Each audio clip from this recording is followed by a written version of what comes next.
There's no use in running. He's already here. Richard Downey. I can't believe a thing he told me, but I can't stop listening closely to Richard Downey.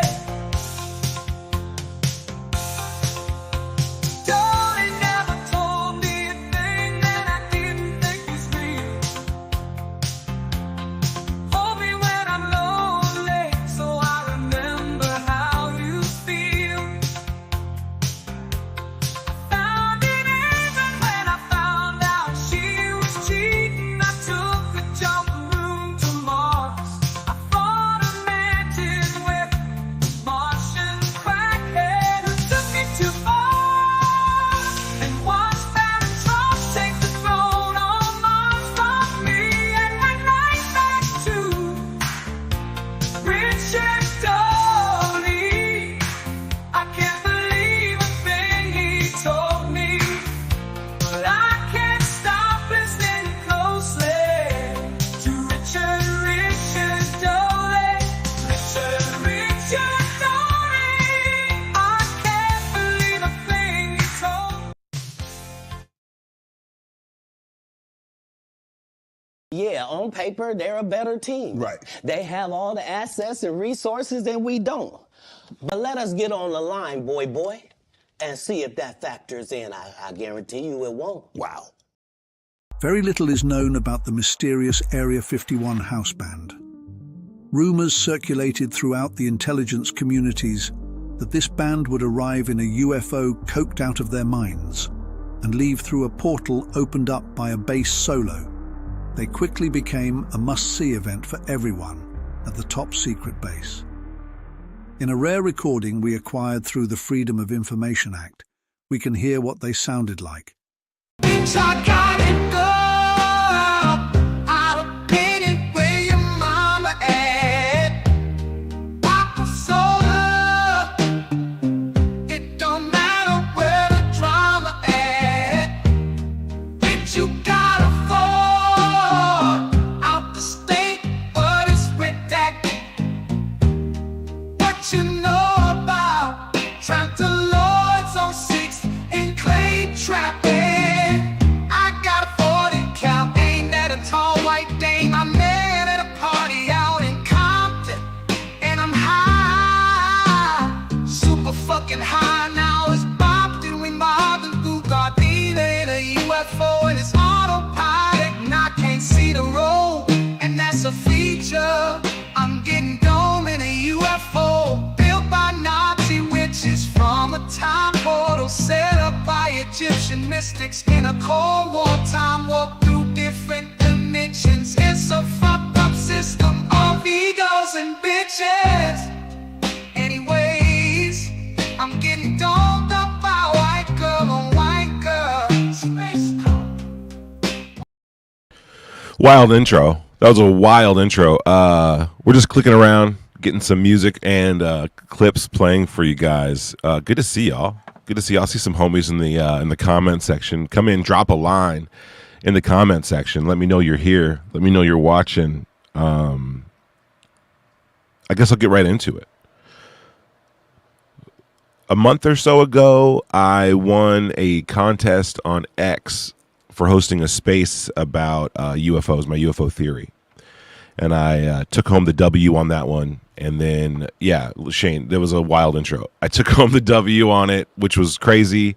And with that, I won some prize money. So I wanted to do something I hadn't done, but I needed to do. So I started up the UFO Timeline, getting it into a website. For those who don't know, I created a like a mock-up kind of timeline that is on like a mind map software. And I just wanted to collect all these UFO events and UFO data. And it was a good time for a little while. But I realized quickly that there was no way I could do anything with it. There was like no way I could get it online. I couldn't get it for people because it was just kind of basically a mock-up. I'll see if I can pull it up here real quick. All right, yeah, here. This is what it was. So I had this mock-up, and I'll try to remember how to work the controls here. And so this is cool, right? But I had to do all this. All these are essentially just little nodes that you can move around anywhere. And so I created, look, see, even all these rows. It looks like it's something, but this is actually nothing. It's actually a bunch of separate things lined up very specifically to make it look like it's a structure of something. See? But it's not. These are all just, so it's very complicated. But I did it because I just kept working on the outline, and I thought that looking at UFO events like this would be really interesting and good. Very interactive, very cool, a new way to kind of see the phenomenon. But again, no one could see it, and you can see how janky it is. But I got a lot of stuff in here. I ended up working on it quite a bit, and I have the events separated. Look how crazy this is. I have the categories separated by different things.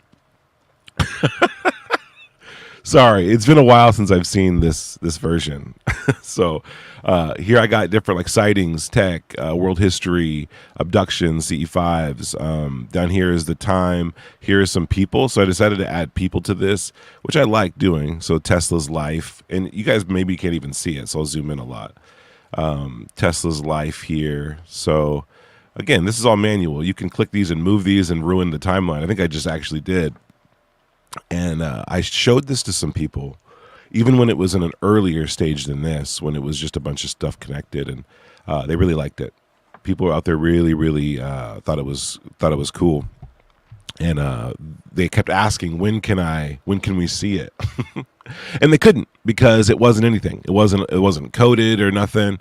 But I was looking into it. I was trying to figure out how to get something like this made, and I was given like a dream kind of thing, like different scales of production, because as someone who doesn't really work on websites or anything, I didn't know how to code, and it was a whole deal. So the options were pay somebody else to do it or learn how to do it, and I didn't have the time to learn how to do it, and I didn't have the money to pay someone to do it, so it was kind of dead in the water. I hoped that by talking about it, it would maybe get attention from people, and I could be in some talks, and it did. I ended up getting a couple job opportunities because of it, and those didn't work out. But I think for the better. You know what I mean? Number one, people just wanted to take it and then just own it, and that's a whole thing.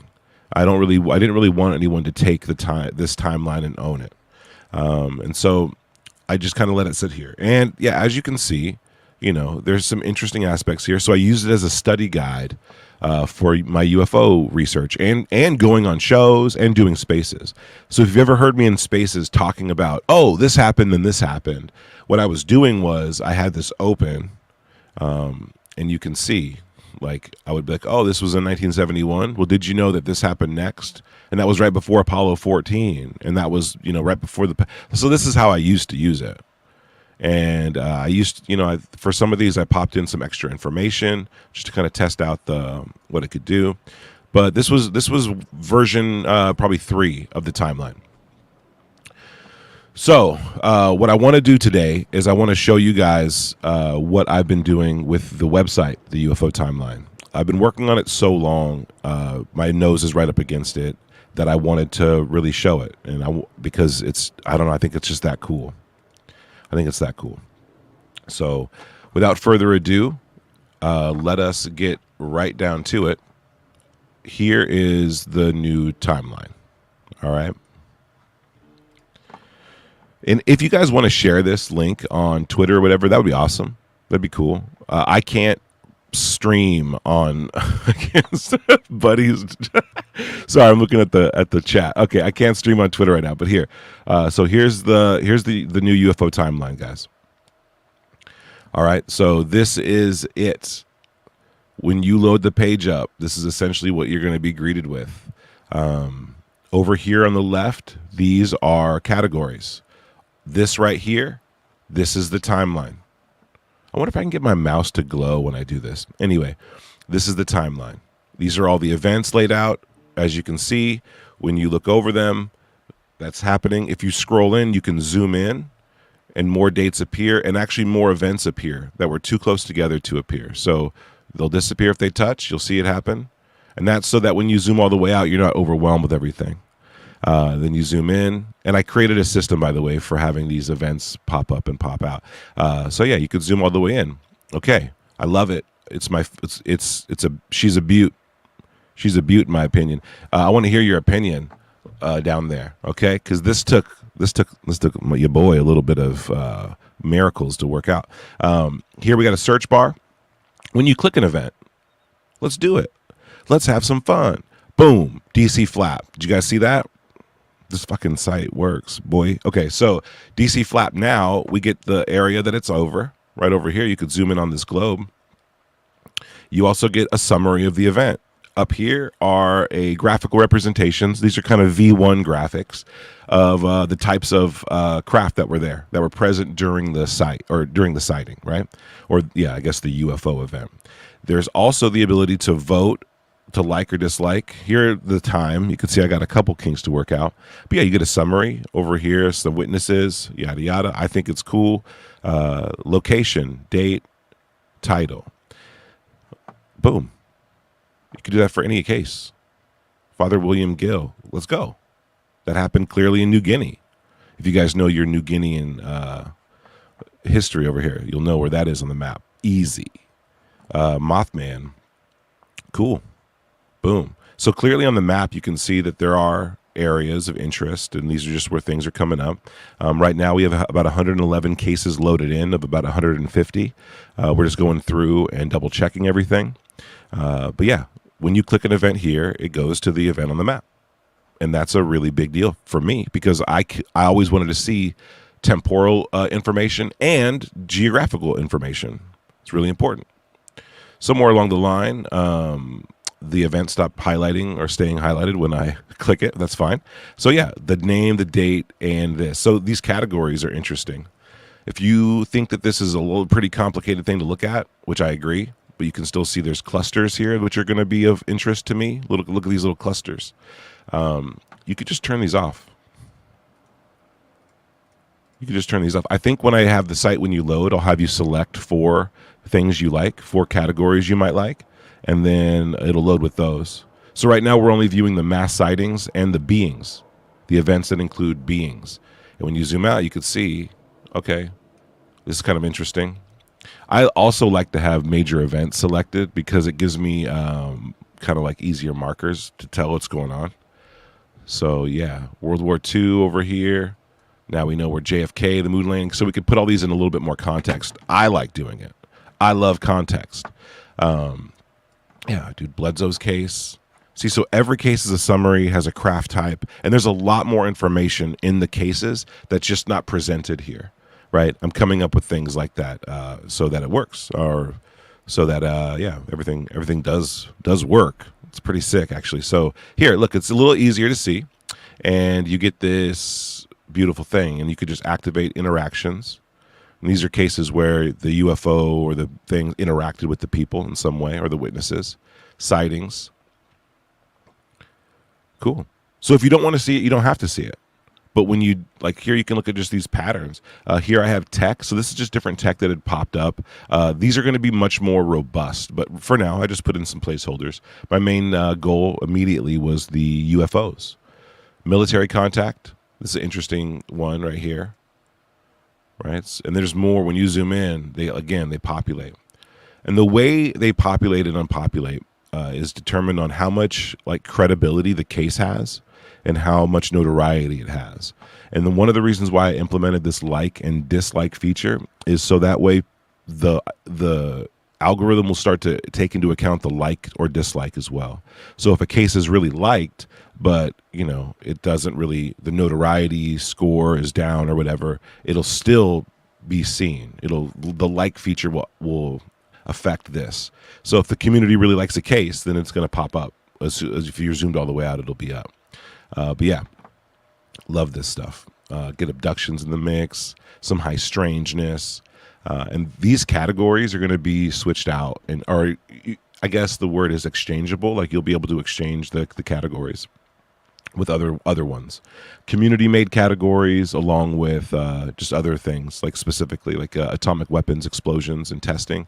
I'm going to put in, and I think that's going to be kind of eye-opening not only in the geographical parts, but also the temporal parts. I think it's going to be huge. So that kind of stuff I'm doing, and I can always add to it. So I have a back end on this that allows me to just fill out a form that I created and then add all the data points. And as soon as I do, it populates on this on the page seamlessly. So anyone can just, so not anyone, but at any time I could update a case or not. And I don't have to take the case down or the site down and then do it. It just happens in real time. It's just working that way, right? It's just happening. So yeah, I mean, for me, this is big. This is a big old deal. We also have a feature where you can like deep dive into cases. And so for that's again, a little journey I did. But yeah, if you want to deep dive, you'll be able to see all the images and the reports, right? And this is like PDFs like from Black Vault, God bless his soul, for like being able to have this stuff in the mix. And yeah, so if you wanted to look into more of the case details, you totally could. If you wanted to really dive into it, you totally could. I like how that PDF loaded like it was 1996. But yeah, I want to give people the ability to really explore each case if they want to. That's the stuff that I'm doing. That's like, not only am I coding this, but I'm also building the database. This here, you can see there's like a scroller up here. And so this will just be like messages and community like things. If you have an event coming up, if you have a space coming up, this will link literally right to it. So these are links. You just click it and then boom, it opens up a new tab. It takes you there. This feature over here is kind of cool. So as you could tell, this is pretty monochromatic, right? Like, and it's not really easy for me to determine these cases at a glance. So this button here allows you to activate what I call high contrast mode. So that way you can clearly see everything a lot clearer. It's a lot more determined, and that affects everything down the chain. So all the dots on the map are now changed. Okay, all the dots on the map are now changed. This has changed. So it just makes it a little easier. And I'll refine this as I go, but I think it's pretty cool. But I like the way it looks now. It's easy on the eyes as I edit it and make it. Let me know what you guys think. If you guys want custom color schemes, I could probably throw that in there, no problem. So let's talk about this area real fast right over here.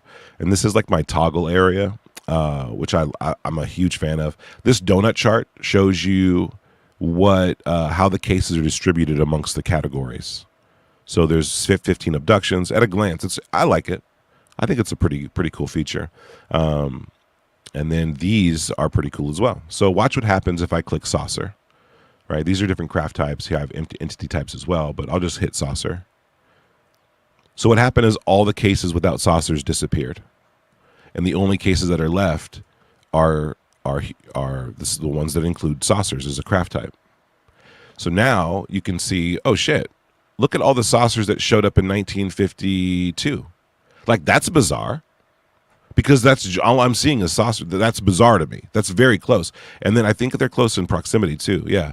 Flatwoods Monster, the DC Flap, Nash Fortberry. I actually don't know where that is. And this, so weird, right? These all popped up here. And I think you have the McMinnville UFO as well popping up. See, so this is a weird thing for me to see, that there are these little clusters of this one type of craft. It's like like right away it becomes a useful situation. Okay, like what if you wanted to, obviously, dude, like you want to see the ones with saucers and spheres? Okay, I guess this is saucers and spheres. Like, yeah, so now the timeline shows both these cases.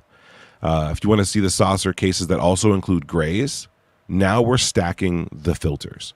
So entity type and craft type. So now we have a quick way to view the saucer cases that also include the gray aliens. And that goes for all alien types, right? And we know that there's some UFO encounters and abduction encounters that include different types of beings, like on the same ship. So you could do all that too. You can just hook that up. And then here it shows you where how the filter affected the timeline, and how many of these cases that fit that mark are distributed again amongst the categories. And this is like live and it reacts, this donut chart here. So you could do the same thing for orbs. We got 11 cases with orbs. Bledsoe's case in here. He's seeing those bad boys. The Night of UFOs. What is this? Sick.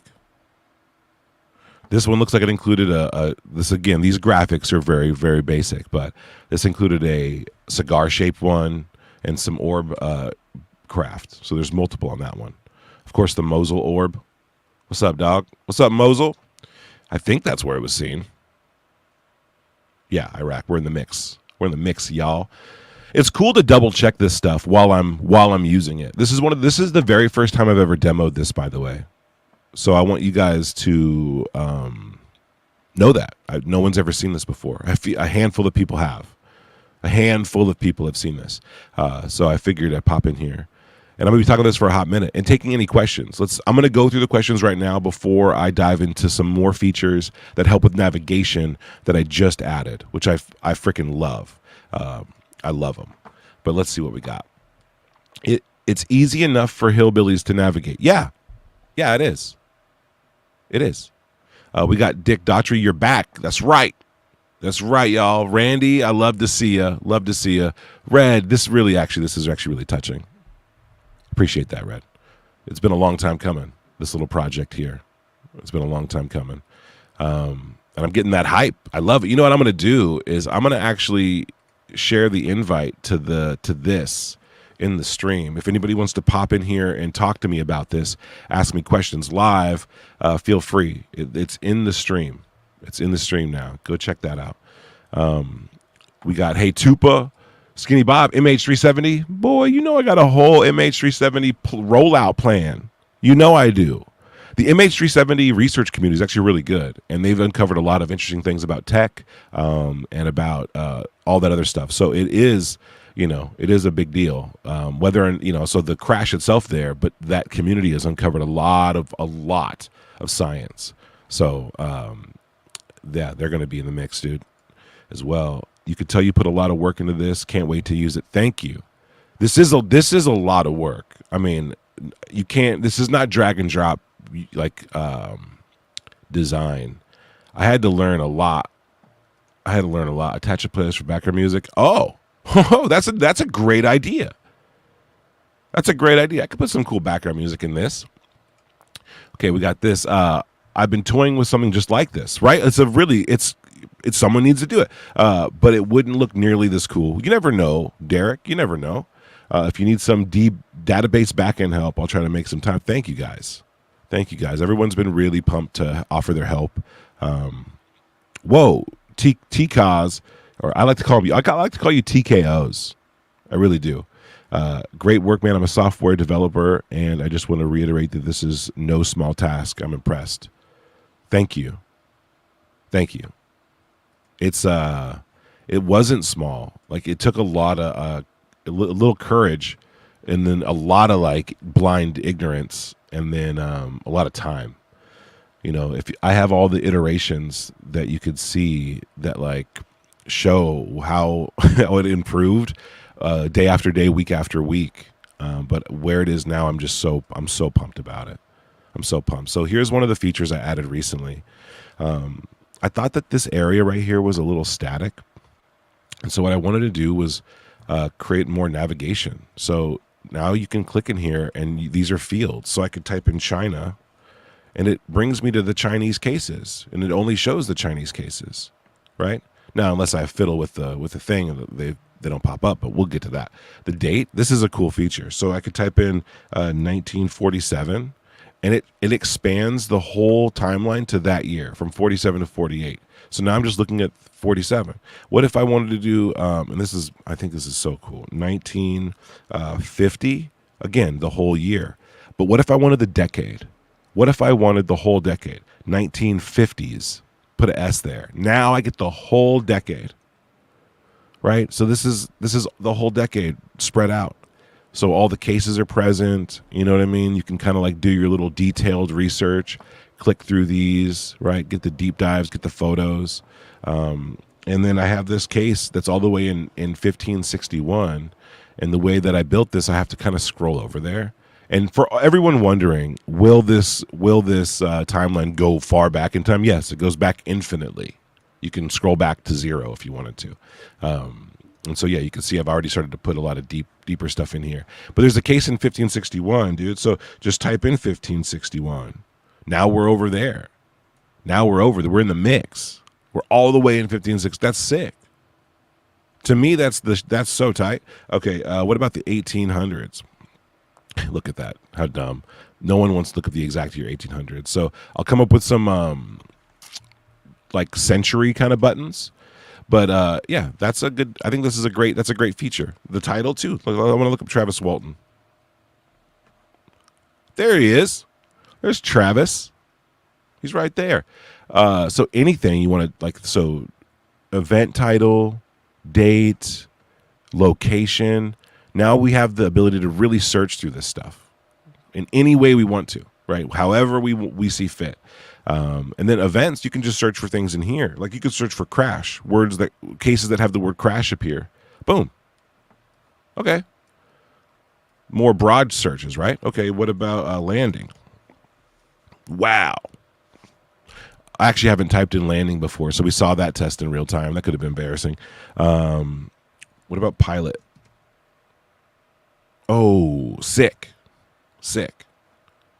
All right, so you see, you can look up pilot. I love that.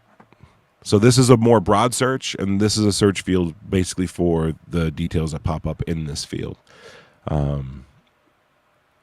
That's actually cool.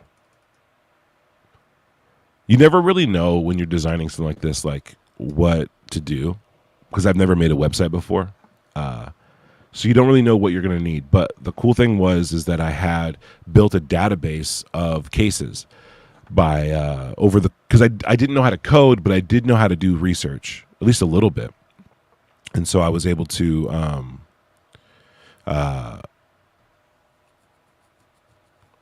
just kind of stockpile these events. And I was able to stockpile and also work on the ability to refine a list, because I was told no matter how you do this, you're going to need a database. So you're going to need cases and information. You're going to need it all. And what's going on? Hold on, what's going on in here? Montezuma. Sorry, I'm going to pause this. We're going to go into the chat. We got a hey. Good to see you, Montezuma. No, dog. You're in the mix. You didn't lose us forever. I hope you can see that I've just been grinding on this. So sorry for the Skyfire family, right? There's been a lot of new developments and a lot of new stuff going on, but you know what I mean? When things get shaken up, things land in different places. So that's another reason why I wanted to pop open over here and share this with y'all. So if you know anybody else from the Skyfire family who should see this, tag them, retweet this, repost this. You know what I mean? Again, I made the claim that this is the best UFO research tool ever made, and I think I'm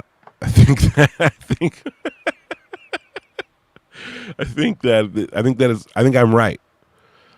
Am I wrong? I don't know. But I want people to weigh in. We got Skinny Bob in here. We got Randy. Do you guys think that this might be the best UFO research tool? Or was I lying? Yeah, it's a good time to be a ufologist, I think. So here you can also click on the decades, and it does it. So you can just click on here, but it's kind of hidden.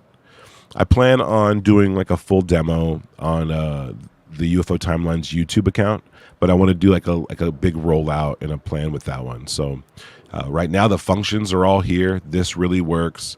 You can see that, yeah, there's cases. Maybe I'll add some live in real time over the course of this stream. But yeah, it's a far cry away from the other one, right? The other one you couldn't use. This is actually on a website. This is on theufotimeline.com. Now, if you go there right now, you'll be prompted with just kind of like a landing page because I haven't launched the site yet. You guys know that everything I do is going to be under the microscope, and people are probably out there trying to hack this or whatever already. But I wanted to get this to a point that showed that it works, that proved the work that went into it, and wouldn't allow someone just to kind of copy it or steal it and then just move forward. But it's a real risk, you know what I mean? So for me, I'm just kind of covering my butt on there. If you guys want to see a case, to hear the summary, then chime in. I'm going to click on a few and read the summaries to kind of see, you know, how they're looking. Not every case has a deep dive feature yet because it's a lot of work. And that's what I'm doing kind of from now until launch, is just getting as much information as I can and creating pipelines to get the information directly in to the timeline.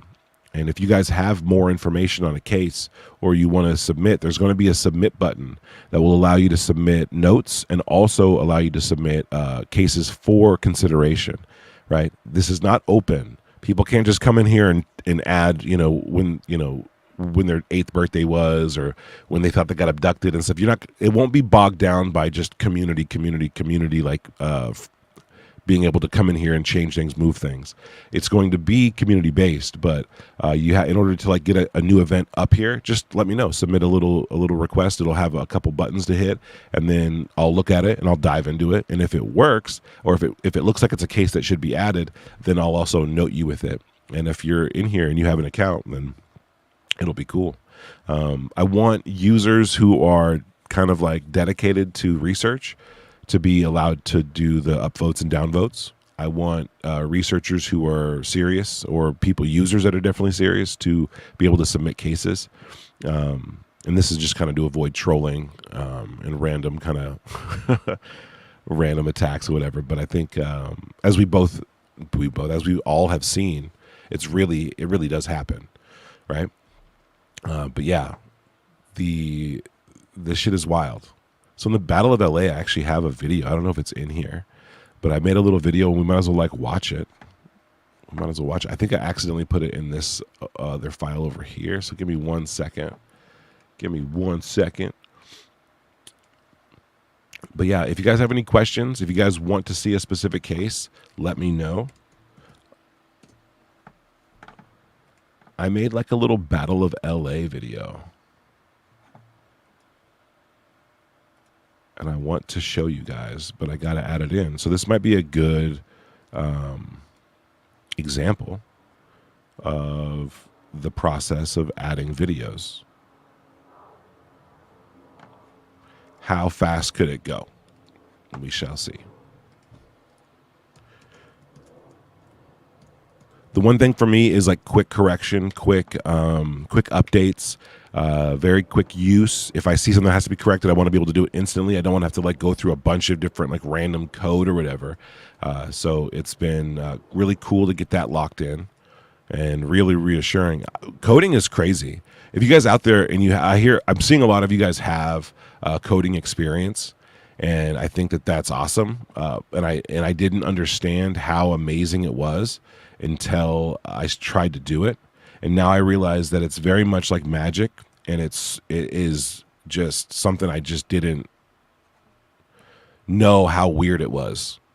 All the little like the things you have to type in to do one thing. But it does remind me a little bit. It does remind me a little bit of I know I'm losing my voice, of like special effects, like when I do like effects work and motion graphics and whatnot. It definitely has that vibe to it.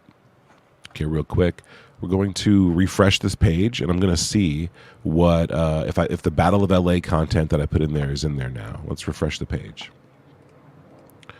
Dude, we also need to get some like Richard Doty music in the mix. Hell yeah. So when you're visiting the page, you'll be prompted just to kind of continue or support the page. And that's pretty much all that is. Battle of LA, let's see if it did anything. God, I hope this works. Look at us. We made it. Oh, we got Red Panda in here. Red, what is good, man? What's good, bro? What's happening? Great, dude? It looks amazing. Thank you. This was sick, and then when you zoomed out and zoomed in, I was like, oh shit. The possibilities are endless. Endless. You can put so much in. I did an update last night so you can see that, there's a full screen option. Want to watch the Battle of LA summary video I made? We're premiering it right now. You're muted, by the way, Brad, but here, I'm going to play this. Yeah, let's do it. The Battle of Los Angeles is one of the most puzzling events in American military history, taking place during the tense early months of 1942. just after the attack on Pearl Harbor. On the night of February 24th and into the early hours of February 25th, the skies over Los Angeles erupted in chaos. Air raid sirens blared across the city, and the military unleashed a barrage of anti-aircraft fire in response to what was believed to be an incoming Japanese air raid. Over 1,400 shells were fired at an unidentified object that radar operators and ground observers reported seeing in the sky. No, that's real. Witnesses described That's a real seeing photograph.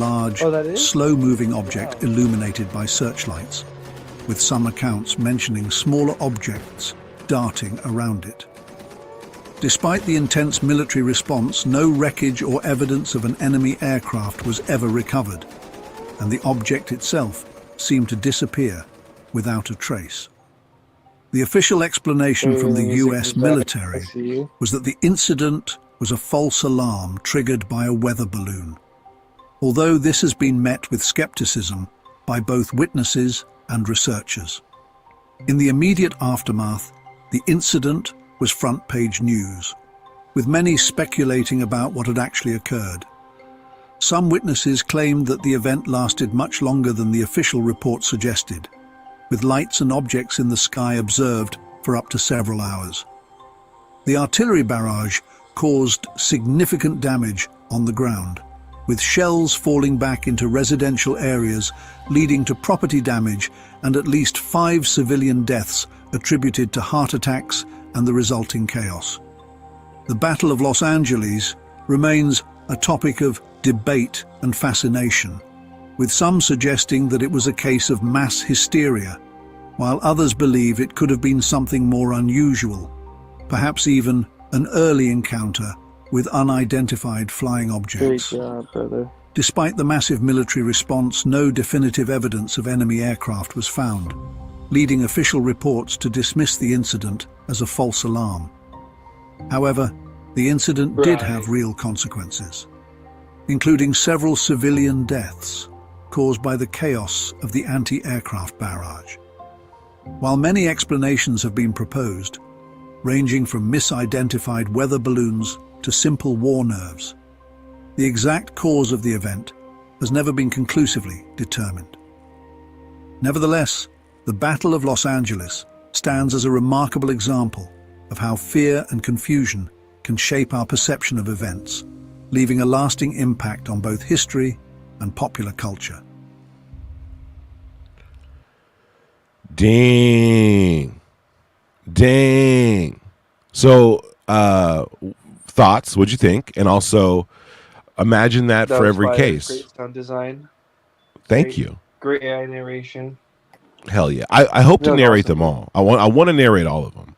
I think that'd be cool, but I also don't. I think that, like, if you were doing a lot of research and you were on the site for a while, I think just my voice would get really, it might be bad at a certain level. There might be a threshold there. So I might get other narrators. Like a local thing. You know what I mean? Yeah, I think so. I think it'd be cool. But yeah, that for every case, the ability to go through deep dive, hear a good summary. And I'm a video guy, so one of my dream features, I'm basically checking off my list of dream features for the website, and I can't believe I've gotten 90% through. And on the way of getting 90% through, I've created new features that I didn't even know I was going to need. But one of them is going to be a play button. I want people to be able to just play event to event. And it'll just go like doo doo, and then it'll go to the next video, the next video, the next video, and of course, other videos are going to be available in the deep dives. Of course, they're going to be available. And there's like I'm trying to remember her case, but if I could. Whip out that video. That was really cool. Oh, you're a little muffled. Say that again.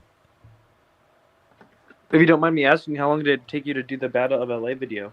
The Battle of LA video took me about an hour, and I was going as fast as I could. So I was like, okay, and it's the first one. And like if you're doing anything that you know you're going to do a lot of, right? You want to do the first one good, and then you want to say, okay, it took me a while, but here's where I can probably cut the fat of my own efforts. Like now I know that I'm going to add sound design. Now I know how I'm going to do it. So I was kind of working backwards. So Sound I wanted to make where it's at, right?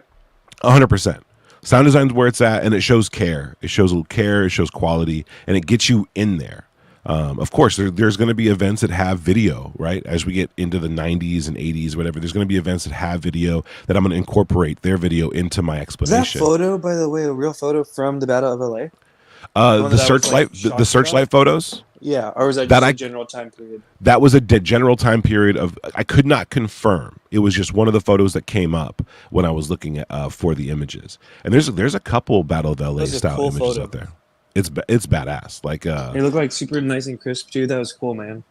Dude, with Dude. AI too, we were kind of talking about this in spaces. Like some of these photos, like you could bring to life, low key, right? Some of these old photos, yes, it's gonna be crazy, man.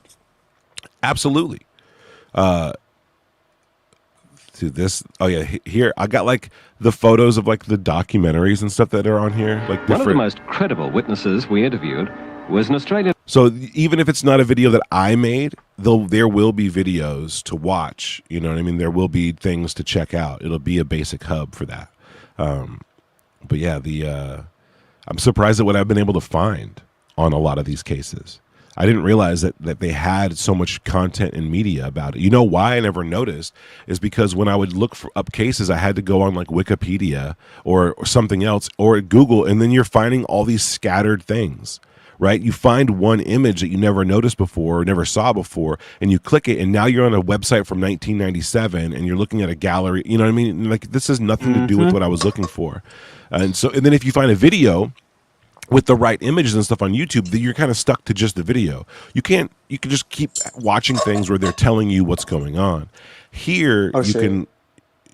Oh, you're good. Here you can like pop in and then get that deep dive. You can get that stuff.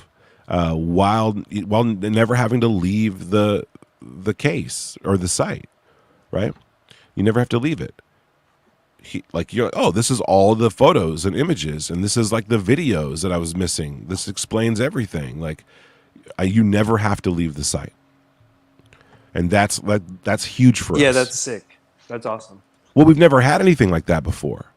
We've never had the ability to find it, to do all of this type of like research all in one spot, and that says everything. In my opinion, it says it's like everything. Without something like this, we're scattered, and there's no way to confirm anything either. And that's bizarre to me. Like you should at least be able. Not only can you get all the information that I could find. Right, I'm not dictating whether or not it's real. I'm not dictating, if you should believe it or not. Simply providing all the available data in one spot. And if you like the case, give it a thumbs up. If you think that it wasn't well researched or that it shouldn't belong on the timeline or that it's not, that it could be better, then thumbs down it. Right, these they'll score. It straight up locks you in. You've voted for this. And the more the downvotes, I'll take a look. Oh shit, this one reached a threshold where I can now look at it. Or this one is like this one people love it. So now I'm going to go ahead and make a deep dive, like custom Tupa video for this case because everyone loves it. And now you know what I mean. It'll be a cool thing. But yeah, there's nothing like this. There's nothing like it. And honestly, I was thinking while you're doing your dope presentation, I was like, can people be hating on Tupa and like saying he doesn't contribute to the community? Like, you just taught yourself how to code, bro, and build something that's not very been built that, like, helps to visualize things. Like, what have you learned from the groupings and getting all these cases and putting them in? Anything interesting that you didn't really pick up on before? Yeah, absolutely. Like, my mind is way different now because I did something I never should have been able to do, right? My mind isn't really geared for this kind of stuff. So I had to once I started looking at cases through the idea of a database, I had to refine what I thought was good about a case. So at first it was 10 points of data, right? A very easy 10 points of data. And on this, you don't even see 10 points. You see like the summary and then these couple things that I had listed because I'm still trying to figure out how to arrange everything. But it went from 10 to 20 points. Then I was like, oh, what about this? Oh, shit, what about this? Now it's up to 40 points of data, right? So there's 40 points of data per case. And they're the cream of the crop. And that list was refined over the course of years. So that was something big for me, was being able to look at, I guess, kind of like pinpoint what about the UFO cases is important. And that's like, okay, beyond the cool photo or the cool story, You know, what time of day was it? What was the The, weather? What was the weather like? Like, I feel like we need a name for it, like the two preservables or something like that, like the Tupa criteria of ranking. You know what I mean? Like these are like after really going through all the data, these are the things that really you need to have and not have. If you don't have them, it's a, you know what I mean? you know, I think in a year's time, I think that that might be a thing, right? I might go into something like that because I think that my list will be refined over the existence of this thing and people using it. I think that I'll receive so many questions and so many suggestions for things that I couldn't necessarily see or spot, and that'll be incorporated into the site. And I think that those like 50 points or 40 points could go into 100. You know what I mean? But from there, you know, it's whatever. Do you know what I love also, by the way? What's that? What's I that? learned this in a space today. You're having your launch stream presentation demo on the day, I guess, in Terminator, where Skynet Uh takes oh. over, and AI was a big factor, and like, you know what I mean. Some of this stuff here, I just find that cool. Like Dude, AI is taking over, bro. it is. It AI is. is the future. Well, let's talk about that too. I didn't know how to code on July 1st. On July 1st, 2024, I still didn't know how to code. I didn't know what CSS code was. I didn't know anything. I didn't know what any of this stuff was. I couldn't, if someone showed me it, that'd be fine, I guess, but I wouldn't know how to edit it or anything. So I had to learn different software in order to even manage and edit the code. So I had to figure out what that was. I had to learn how to discuss code with an AI bot, right? So I had to figure out like, what is this, what is that, and have the AI bot tell me what it was. I used Claude AI to get me to teach me how to code, and to do some of the heavy lifting on the coding. So then you don't know what you don't know. So although I had a vision in my mind based on my mock-up, which I showed you guys earlier, which is crazy compared to this. I had a vision in my mind. I didn't really know what was going on. My biggest backbone was that I needed a timeline. I figured that out early. I got this working early. And then my database, how it was going to go through the data. Got that done early as well. So it started to kind of piece together, but I had to teach myself stuff. And then you had to discover things. Like I didn't go into the website thinking that there was going to need to be this feature here. And when I decided that I wanted that, I had to figure out how it would be implemented, what is it going to do, how's it going to do it, and how can I ask like Claude to help me? How can I ask these AI bots to help me do it? So when things like that worked, and I realized that I asked the right questions, that I covered the right bases, that I wrote the code in exactly as I should have, then it like is like these little miracle moments. You're like, okay, I'm going to keep going because this is crazy. For someone who can't code to do this, to me was bananas. But also This is to amazing, have bro. dude, to have thank you. And to have a back end that is just me putting in data, and then all of a sudden it appears where it's supposed to appear. Like, that's the shit. You know what I mean? Like, I couldn't believe that. And then that from the data, I can pull things that I want to be displayed.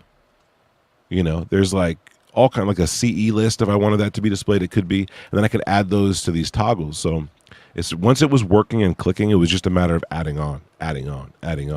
Like the craft images here. Again, this is like draft one of icons for craft, but you know, I think it's sick. The ability to like, okay, I actually want these to be icons now because I want people to be able to at a glance know what the case is. Sorry. Oh, you're good. You're good. But yeah, it's more about like what you can learn at a glance. What can you learn at a glance from a case? And here, you know, it's like, okay, at a glance. Globe is so sick. Bro. I remember when you first showed me the globe, you were fucking hyped. And it was couldn't sick. believe it. And the globe barely worked. So the globe barely worked. And now you like, can just free browse around whenever you want on it like that? Yep. Oh, yep. Nice. Very and cool. There's a couple like navigation functions I'm going to kind of improve on. But it is what it is. Like I think I might add a button for a heat map, you know, because although you can kind of visually see where things are. Yes, I like that too. That is very cool. Heat map, that's cool. Yeah, I want a heat map on here. I want people to be able to like, you know, bro. Imagine a partnership with Enigma, the ultimate like Like, how do they end up here? Story that'd be cool though, right? They're like, would you do it? That's actually a good question. Would you do that? Would That'd I be partner with Enigma? That'd be an interesting database to have on there. Like, if there's like, I would allow it's like anyone. we'll cover some shit. It's like there's DLCs you could get. I'm gonna get the Timeline Enigma DLC and just see all their stuff on this format. But like, it doesn't come with the thing. You know what I mean? Think of that.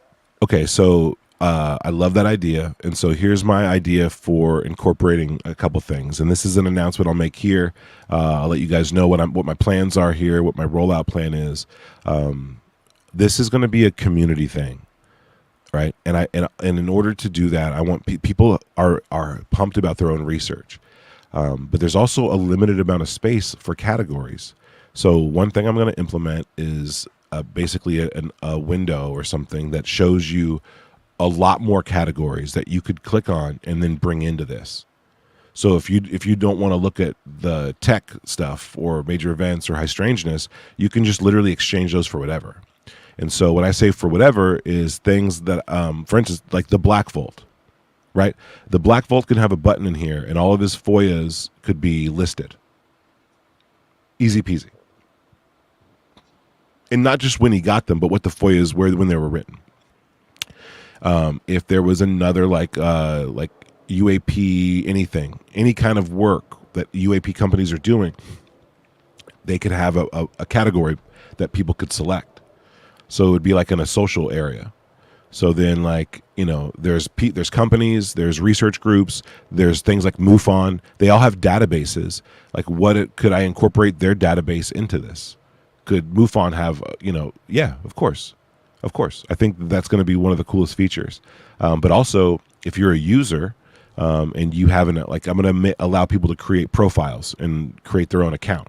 And then if you have your own account, then you'll get access to a couple other things. Like if you have to have an account to vote, for instance. You'll have to have an account to submit cases. And this is going to limit the amount of spam. And to comment. Well, it's going to limit the amount of like spam and random things that can happen. And it makes the timeline always reflect dedicated research. So if people are dedicated, if that's what they want to do, if they want to pump it in here or use it a lot or join the community, then they'll have access to make the community better, to make the site better. But outside of that, you can watch and look and enjoy. But one of the things I want to do for the people who become community members is allow them to make their own category or categories where they can drop in whatever they want. So if like, I know like there's community members on Twitter, right? Like there's people like Angela, Fringe, fucking Reptile, everyone, right? I know that UFO Shane's got stories, right? Like when did those happen? And how do those compare to these bigger events? Also, some people just do really great research into one or two topics, right? What if they want to like do it? Like, I need the UFO Shane Timeline download pack DLC. Oh, that'd be sick. When the laptops appeared, how many laptops? Seriously, like this applied to even that thing that we talk about is like would be very like useful. You know what I mean? Oh yeah, I mean because like you can be like, okay, what happened in 2020, and it's the whole year, and any event that popped up can be there. That would how much sweet justice would that be, bro? If you sold that as a DLC download pack, like if let's just say it went like mainstream national trial or something like that. That would be amazing. That'd be funny. That'd be hilarious. Well, I will say this, that I have received word that there are legal teams who would love to use this. That's what I'm going to tell you guys right now. Not this for the UFO, but for the function of mapping things out on time.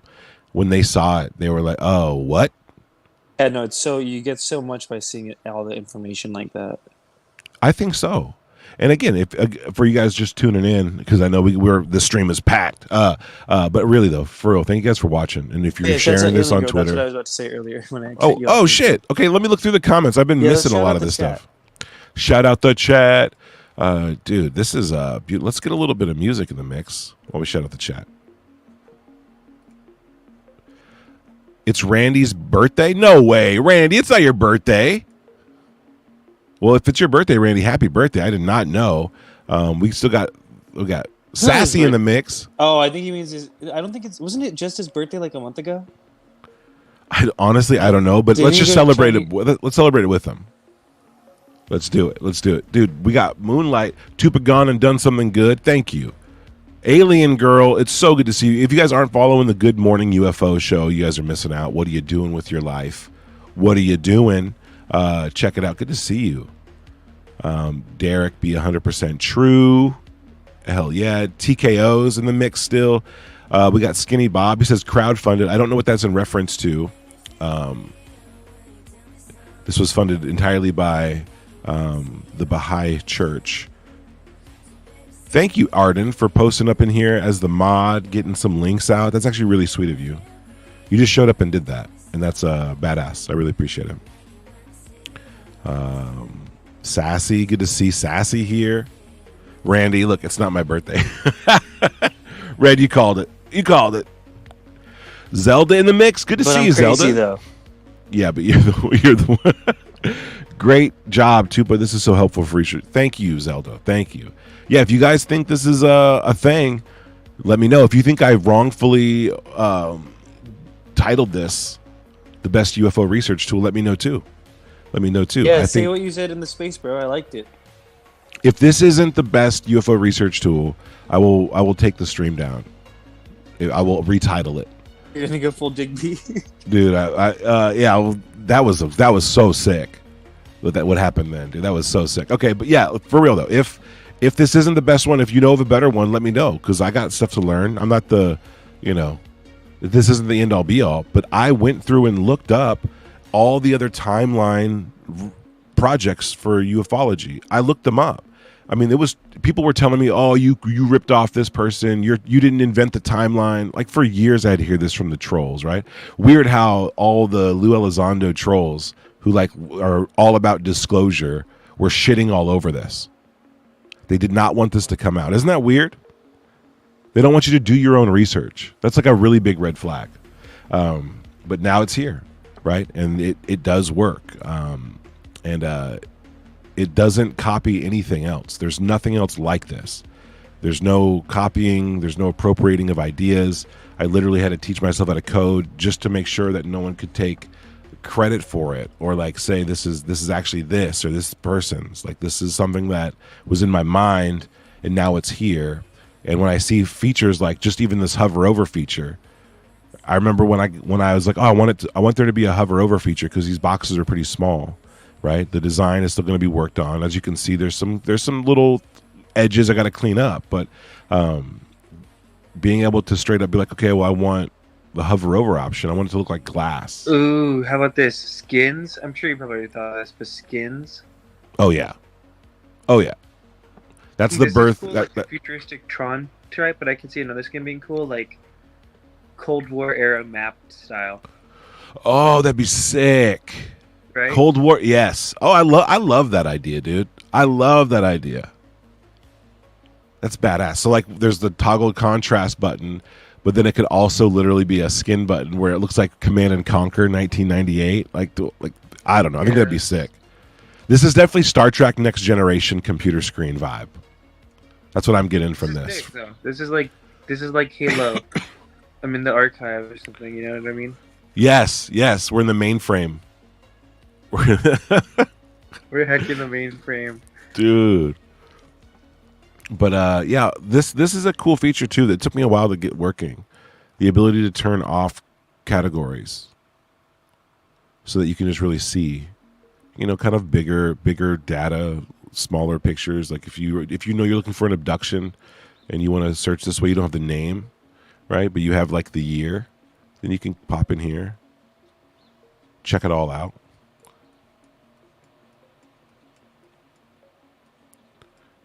You could search Whitley Strieber. Isn't this sick? The military contact. Now, this is an interesting category for me. I'm basically putting every UFO event that took place that had some form of military involvement, right? And a lot of these, like all the bases, right? All the bases that got visited, the military, like Jason Sands event should be on here, right? Chat, let me know if Jason Sands' story should be here. I think it should be. It's a military. He was on the military when it happened. But yeah, too. I think all the big stuff, even if you don't even if it's on the advanced Jason Sands, I mean 370, the mummies, right? Like, yeah, for sure. right? The mummies. Bubble Oh guard. yeah, dude. So that's what this category is about. And Red, I'm all ears. You're one of the best researchers out in the mix right now, right? I want you to get your hands on this and then really feel it out and let me know. And if you see anything now, let me know, like what kind of feature would be cool. Because you do more deep dives than anyone I've ever met, and you present the information well. So I would love, like, how cool it would be if like you went to this website to like check something out for a research Oh yeah. for a film. That's when you know that you made it. If Red Panda Koala used your research tool, that's the qualifier. Yeah, no, That's I the totally will. qualifier. This looks cool. Oh, you can have the estimate DLC. Oh yeah. Yeah, Dude, the estimate DLC would be sick, dude. Because then, like if there's a comic strip that like has the event in there, it would appear like, oh, let's look at this extra shit. Dude, I love that. I love that a lot, dude. Comparing like, okay, the mass sightings and the military contact is cool, and then the tech, I think, is cool too. So the tech's gonna get really filled out, and I might even divide that amongst two different categories. Like military applied tech and then other kinds of tech. But Monroe Institute, Stargate Project, like all these things, they're going to be filled out. That because I think there are more than enough reason to believe there's connections here. That there might be some connections between some of the mass sightings, some of the technology that's being built, and so on. But also, yeah, I want to hear from the audience if there's any, you know what I mean? If there's any other events or things that I should take into consideration. Again, the next category I'm making is going to be the atomic weapons. I think glitched for a second. Uh-oh. Are you back? Are we back? Super Right. user... Yes. Randy says super user-friendly. Thank you, Randy. Thank you. I think so, too. Like, I wanted to make something that, like, Apple would make. So my dream about this is that I got to get a mobile version made, too. Okay, I need to get a mobile version made because a lot of people are going to be coming over from Twitter and so that's its thing, right? But it's such an undertaking. I'm basically creating a separate website because this might work on an iPad, but I got to ensure that everything's sized right. It's like a whole nother kind of like finessing. But also I think on a phone, my favorite, when I have tested this on a phone, my favorite feature was the globe. The globe was cool. Oh, that's cool. Yeah. Because you're grabbing it, spinning it, moving it. It just feels way cool. And then when you click on an event, like the information comes up. I love that. It's really cool. So I think the phone or the mobile feature might weight itself towards the globe. It might lean into the globe and keep this stuff more on back end. And then also like watch the globe. If I do saucers, only the saucers remain on the globe. Right? So like the globe is really reactive. It really, really works with this stuff. And same with the other filters. With the other filters, it also be working. Okay, they stack. But yeah, if I search Bledsoe, see, it's a live search. So as I type, it's filtering stuff out. Boom, Bledsoe. Crash. So now we can see all the, well, they disappeared as soon as I moved the globe, but we'll figure that out. We'll work the kinks out. But yeah, working the kinks out, getting all this stuff taken care of, this is like where the community really helps out. If you guys want to help support the project, you could buy a shirt or hit the Cash App. The more basically time I have to create. Oh yeah, because you're not improvements. monetized yet. What's your things now? Dude, I think I'm like 300 watch hours away from being able to monetize my YouTube channel. Yeah, so that's that. I can't monetize. You guys can't super chat me. You can't, it sucks, but Okay, once I get my Elizondo part 1 video, which I'm almost done, it's just like I said, it's like the final fucking tedious part. But I'm pretty motivated. I'm feeling good and juiced today. I think I'll get it for sure today or tomorrow. I know I've been saying that for like 5 days in a row. But I'm gonna do a stream on my channel. Hopefully, that'll maybe get some people over here. Oh hell yeah! No, that'd be awesome. Yeah, your audience is awesome. The streams I want planned is I want to do one that's like lose, return, rollout, so just like some of the media, and then a whole separate one on the lose Stratton thing. You know what I mean? Oh, dude, that's gonna be sick.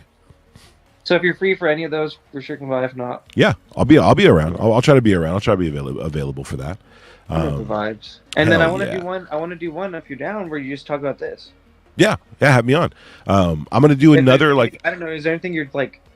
I want to add this first before like, we get to the next phase, or is this open? For No. I got all the things I want to get in here. I think that it, like for me, in order to continue building momentum for the project, people have to use it.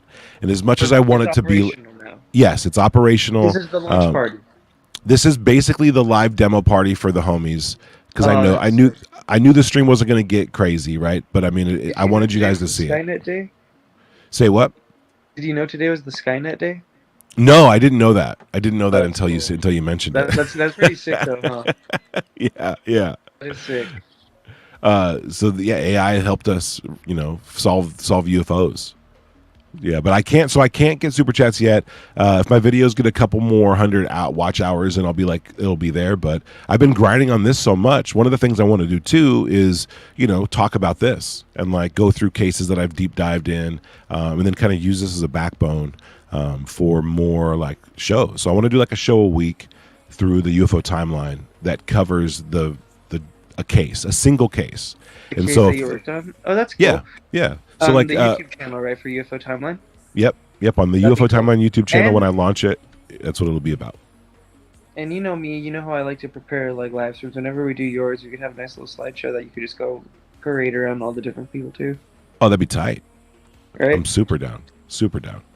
But yeah, I think it'll be cool to do a weekly video with other researchers who've been looking at particular cases and then go into the cases. And then those shows can go right back into the deep dives of here, right? In the videos, there'll be another video and it'll be like the podcast or the UFO timeline catching up with, people like the Dorothy Izat archive, right?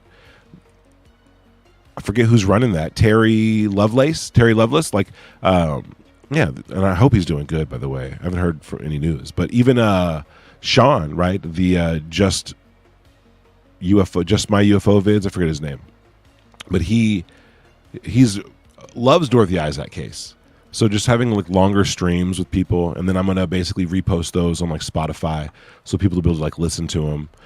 But using this database, this timeline as a backbone for UFO related content is going to be great, because now I get to actually make content and put it in here, and so it's really, really good. Having little UFO explainer videos. I don't know if you guys, most people here saw this, but it's just badass to be able to just have a little video in here. The Battle of Los Angeles. And you can just watch this case, and you don't have to go to YouTube and like look for something. You don't have to like scroll through the video like which one is good. Yeah, this is awesome, bro. Dude, I want to. Hell yeah. Dude, so these links up here are cool. By the way, if you're a podcast host, if you host Twitter Spaces, if you have an event, a UFO event coming up, if you're working PR for something, if you have a guest coming on your podcast or a big guest coming on your Twitter Space, hit me up, and we'll just put it up in this bitch. And then now you can, you click this and it goes to it. I don't know, it didn't. So because of the way the screen share is working, it won't go to the next window, but nice. It opens a new. Cool, I like that it's like it's like this like Steve Jobs when he's like on the stage, like fellow like San Francisco IT vibes. Yes, like, yes. I wore a black turtleneck today. That should have been the thumbnail. Tech Bro Chupa now. Tech Bro Chupa. Should have been the thumbnail. I'm a new app launch, bro. I was imagining this Steve with the turtleneck and just your face like pointing at the thing. Dude. I gotta get the AI image made now. Chupacabra in a turtleneck on stage, pointing at something with his hands. Maybe his hands are like closed together with that like diamond shape in the middle, making a really serious point. But yeah, also, dude, I'd love to get guests on like the launch. So Alien Girl, if you're out there, Zelda, everybody, pop in here as we do launches. And I'm happy to go on shows too. I'm gonna go on. Yes, go. You know the Cappy's Army Oh yeah. on Twitter. I got invited to go on their show. They have a YouTube thing going They have a on. YouTube thing? Oh, that's sick. Yeah, it's crazy. Well, it might actually. I don't know if it's on Rumble or not. Again, when I get the links, I'll let It's you know. probably honestly on Rumble. Like knowing them. Yeah, it's And I love them, 100%. by the way. They're sick. They're so cool, dude. If you're out there, give them a they follow. get You it. can see. Like, you know what I mean? Like some people like get it, and some people like don't get it, and some people like will never like allow themselves to get what's going on. But like, yeah, it's not pretty. Some of it's not pretty, but No, it's really not. It's really not. But yeah, when they get it, it's cool. So I'm doing that, and then, dude, someone big brought up my timeline on a podcast, and it hasn't aired yet. And I don't know if it's going to make it in the cut. And I'm sure that the image or whatever they looked at was like really old, so it wasn't even this cool yet. But I'm excited about that. And then that person followed me on my UFO Timeline account. So that's cool. Maybe they'll be like, I'm hoping that attention from the UFO community. And yeah, I don't want to harp on anything, but I mean, a lot of people out there, go look at who's saying that I didn't do this or that I don't contribute anything, or like, it's just such a it's weird like thing to this see. and fighting a whole ass hate group led by the Star of Torture. It's like you're doing more. I'm putting out shit. My documentary's about to drop. People, it's so many cuts, bro.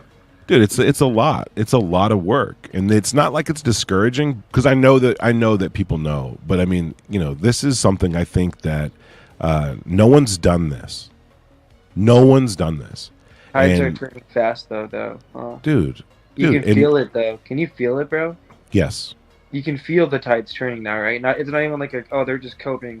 So I think a lot of people are feeling it for the first time. Like, oh shit, this actually might be a tide turning right now. Well, one of the reasons I think for that is that we have a lot of exposure, right? There's been a lot of exposure on their group because the more publicity they got, the more people look into stuff, and the more stories about them become clickable, right? And so maybe people who didn't know what we were talking about when we referenced people like Elizondo or this hate group, or just what's been going on, right, with narrative control. That'd be a better way to put it in this stream, like the narrative control. Like maybe they didn't notice it, but then they see Elizondo's name on Rogan, and they're like, oh wait, they're talking about that guy, and they'll go in and look. And so I think there was a threshold with being a little bit more unknown was an advantage. Exactly. But now that it's known, it's like they have to figure out a way to cover all that stuff. But none of those guys, as good as they are researching, which I think it's good, and it's not a pissing contest, but for me it always is a little bit. They have to figure out that they were like harassing and abusing and like threatening me and like my family while I was making this for the community to use for free. You know what I mean? Like if people use this, if people really see a value in this, then it proves like there's efforts being made out here that are being like purposefully stifled and sabotaged, like straight sabotage.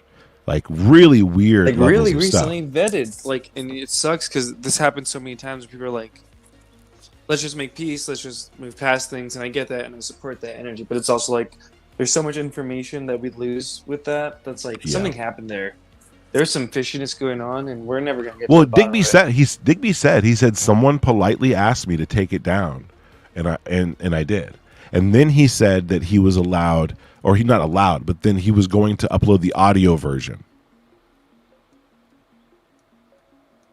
Did you catch that? It was in your spaces.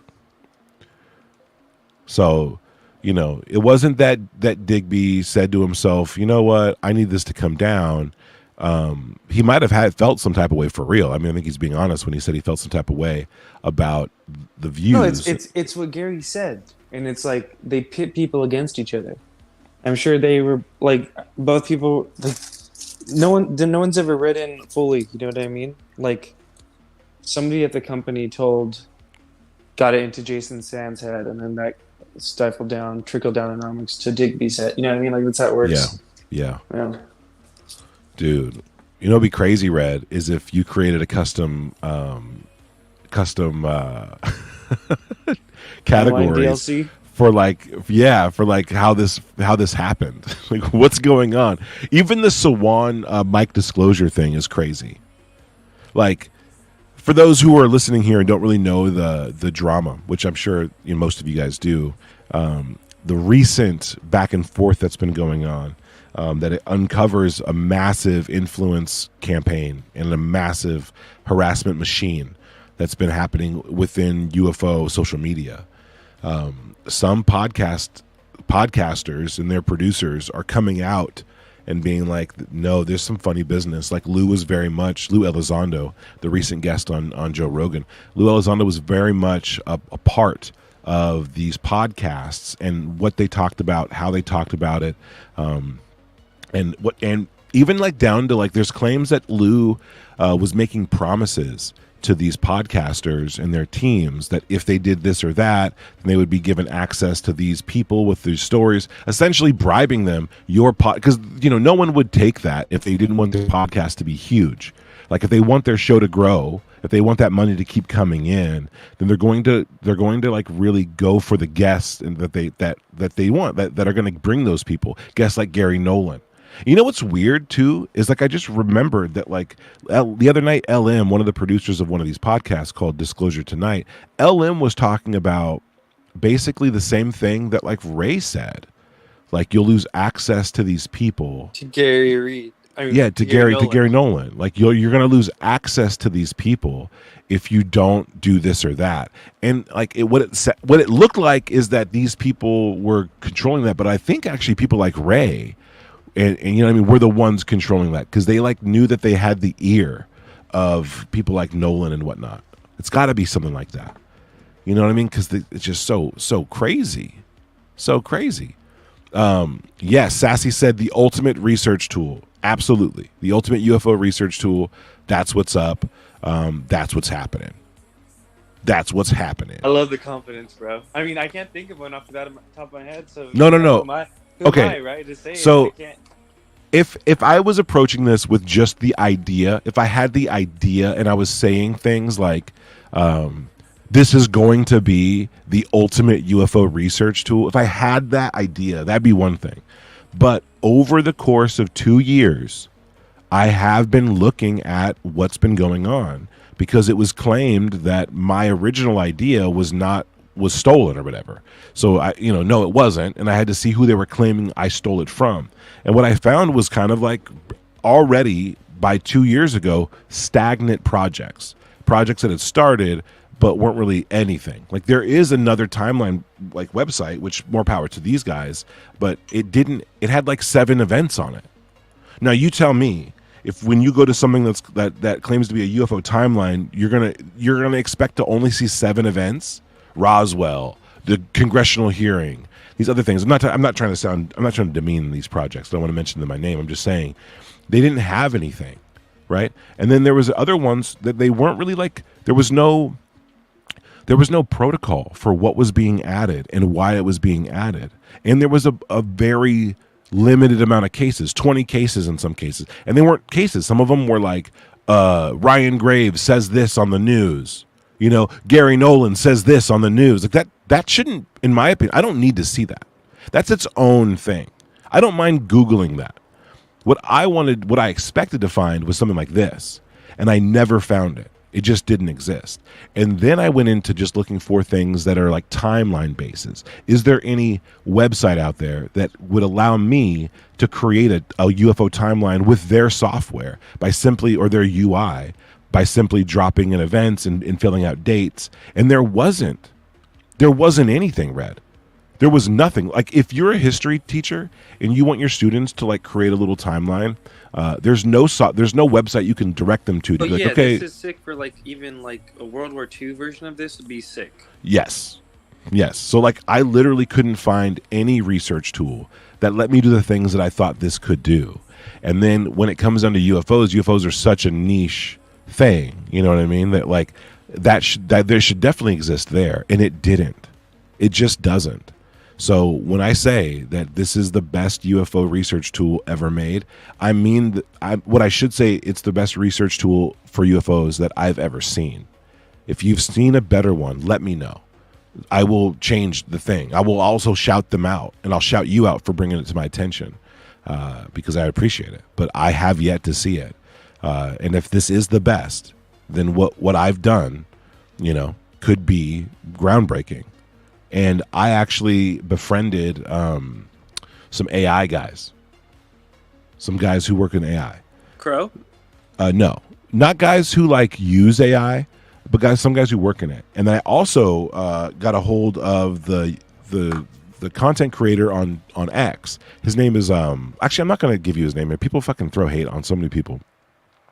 There is a guy on X whose video gave me the confidence that I could do this. In June, I saw a couple of his videos, but I didn't know if anything was going to really work. But then in July, the same day I started the project was the same day I saw his video, where he was like, look, he basically posted a drawing of, he showed Claude AI a drawing of a website structure, front end, back end, database, whatever. And he showed it to it, and then it created it. And I go, oh, I think we're here. I think we're finally to the point where this could be something. So I go into Claude, and I ask it about this stuff, and it's like, yeah. And I'm like, okay, let's see if I can get it started. And it did. So I contacted the guy, and I showed him this. And I'm being dead serious. He did not believe me. If you go and watch his videos of how to create websites with AI, his websites are like 1/60th of this. It has That's cool. It has one or two features. Like the fact that I was able to create this and then I added to it. The fact that this has a database. A lot of people hit me up. Hey, I'm into databases. Let me know if you need help. Like I created one. This is awesome. Right? But what I do need help, if you're out there and you're good at databases, one of the things I would like to be able to do is come up with a tool that scans the big databases and then reinterprets it in a structure that would work with this site, so that people like MUFON or Jacques Vallée, who have databases, Bigelow, but there's no UI for anyone to go through. If they want to publicize some of their database, then I want to have an AI bot that can crawl through it, grab what they allow, and then populate it onto its own timeline or categories. And I think that would be really cool too. Very quick application of big databases would be great. And so that's what I would really love help with and to talk to about. But yeah, so far, this is, not only is this the best UFO research tool that I think exists online, I think that this also might be the best AI built website that I've ever seen online. And that might be a bigger accomplishment. I don't know which one is bigger yet. My world is UFOs, and so I know that what I'm saying about the research tool is real. I know a lot less about websites and what people have been able to do with Claude or ChatGPT or whatever. But I know that the people I've shown this to don't even believe that I did it. And I know that there's going to be people out there in the internet sphere who would love to find out that Mick West made this for me, or Peter Thiel's guys, but that did not happen. Not the case. And maybe I'll do a video on the story of how it got made. Maybe I'll walk, through it, and I'll show all the iterations, and I'll show all the different versions of this, because it's pretty comical. It's pretty funny how strikingly different this is. But yeah, this is it, guys. If you want to support this, I have a Cash App up there because you guys can't super chat. But if you go visit the UFOTimeline.com, there's a prompt there. People have been suggesting in the chat that I charge people to use this, which I love you guys for the idea. I'd love it, but personally, I think that the value of this is that it when you use it. I think skins and DLCs is the way to go. I think DLC so. packs and skins, but I do like the idea of keeping it free like this, base level. Yeah, but base level free. Base level free. What you want to do, teach people, and then once, I think people will use it and it'll be something they want to support because this is actually sick as fuck. Thank you. And if everyone knows what the time is like right now, right? We all know what the economy's like. That's why I put in this little scroller bar up top. All right. That's just ad space. But it's not ad space for like boner pills or for athletic greens. It's all going to be relevant to the UFO topic. And that's why it's custom. But like if you have a YouTube channel you want to promote and you want that promotion to go directly to the UFO community who's going to see it, your targeted audience, you know, I have very Smart. dude. I mean, the traffic on It looks on the aesthetic too. yeah, it looks good. Now I know the traffic on the site is going to be limited, but I have like researched this pretty extensively. Hit me up if you want to throw an ad up there. It's not going to cost nothing, barely. Like it'll be like easy. But that's one of the ways in which I'll be able to support the site. Like that's server space, that's the domain name, just the very basic maintenance of the site. If I could get that taken care of, that'd be awesome. Like if it's not costing me out of pocket to do this and keep it free, then I can continue to keep it free. You know, people can donate what they want to it, but there's also, you know, there's also going to be some services I think will be useful on here. Again, I've researched this pretty extensively, and so like having a targeted audience for UFOs is huge. And for any, like we're in the spaces community, right? X spaces are kind of like a whole avenue and like lifeblood as far as community stuff goes. So making sure like that there's I have a specific thing for Twitter Spaces. So if you have a space coming up or you one that's already premiered but it's recorded, you know, boom, you can advertise.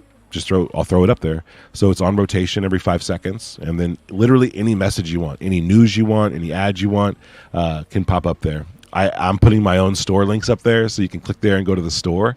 But yeah, anything and everything works. That took a little bit of time to do, and to get looking perfect. Another thing I'm going to do is like all the videos and stuff for the cases that I make are going to be free for everyone to go to, but I might utilize that for ad space as well. So there might be an ad that plays before the video, very short, on brand, not for athletic greens, not for vitamins, but for people who want to advertise on the site that are benefiting the community or doing something for the UFO community or have a product that's related to the UFO community. If you have a book, right? A lot of independent publishers are out there right now. You could promote it through the site. If you have a podcast you want to promote, it could be promoted through the site. And so that's, you know, for me, that's how I think, you know, I could kind of support this along with people being kind or people go into the merch store or whatever. But the maintenance and the improvements and that stuff is like a labor of love. But it is something. And if it grows, like if this becomes a thing where there's a lot of cases where I get to like 500, 600 cases, I'm going to be doing like, you know, the maintenance could be kind of big. So it'd be kind of cool too, to establish a solid team. If people want to join the team, or if you guys want to help out with this, you guys can definitely help out. You guys can, you know, I need researchers. It's always good. You know, I have a protocol and a system and a standard, but I can show that to anybody. And if people want to help out with that, then great. That'd be freaking awesome. And then, that also goes for people like grabbing content. Like out in the world, we know that there's FOIAs. We know that there's public domain images and news elements and stuff like that. That's also great. I need stuff for that. So I have a Discord set up. And so DM me on Twitter, and I'll get you an invite to the Discord for the researcher Discord. And then when the site launches, I think I'm going to launch it with a community on Discord, its own like public thing where we can do like group research and talk and chat and all that other stuff too. Because I think, hopefully, when I was talking about this project for the past like 2 months or month, Jesus, when I was talking about it, a lot of people, it became evident that people in the UFO community are really thirsty for a community outside of Twitter, for like a home base outside of like, you know, the standard ones. And although Discord's really good for that, I think the website's a good spot too. And having things like comments and notes and is great. But also like I want to reward the people who are like contributing a lot to the site with their research, even with their rating. Right? If you're rating a lot of cases, if you're dropping a lot of notes, that'd be cool if your name popped up for like top researcher or researchers to watch out for, and other account holders, other community members could also rate your notes and be like, oh shit, like so-and-so's crushing it on the UFO timeline. Like they're improving it and they're keeping it going. And then from there, shit, that'd be like a really good place for me to look for official team members, people who are really contributing to this thing. And I think as much time as I can dedicate to this, as much time as I want to. Projects like this for communities like this, I think, are much better if they're open in ways to a community input. This will get better with more input from people and more ideas from people, more eyes on it and people using it. It'd be cool. It'd be really cool. Derek again hit me up. Would love to have a convo sometime too, but I've been doing something similar for years and would hate to duplicate work. Well, good luck, Derek. Good luck. Let me know. Grant is Strader Space mentioned. Close. Let's see. Dude, I heard Harper's and Collins hit vetted with a second copyright strike. Wait a second. Harper's and Collins. What's that? Is that who hit him with the? Did we find out who hit? That's what our favorite table flipper is saying. Okay. Who is Harper's and Collins? The publishers of Imminent. Oh my God! No way. Yeah. No way. I mean, that's what Table Flipper's saying, so I don't know, but bro, if Table Flipper's like gloating about it and posting about it and laughing about it, like I feel like it's probably what happened. No way. So don't stream any a friend of the show, Patrick from Vetted. I don't know if you guys know him, but he does a great channel.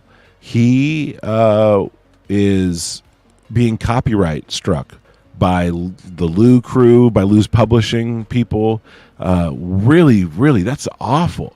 Hit him with a second one. Has he talked about it? Let me see if I can bring this up.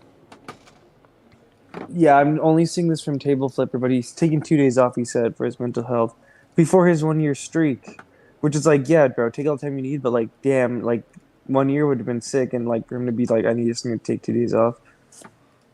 He's stressing, bro. I mean, you heard him yesterday in the space. He was like, "This is how I feed my family." And then did you hear when I told him to? I was like, I know you want to put this all aside because of that, but also just recognize, like, too, like, he already has 2, right?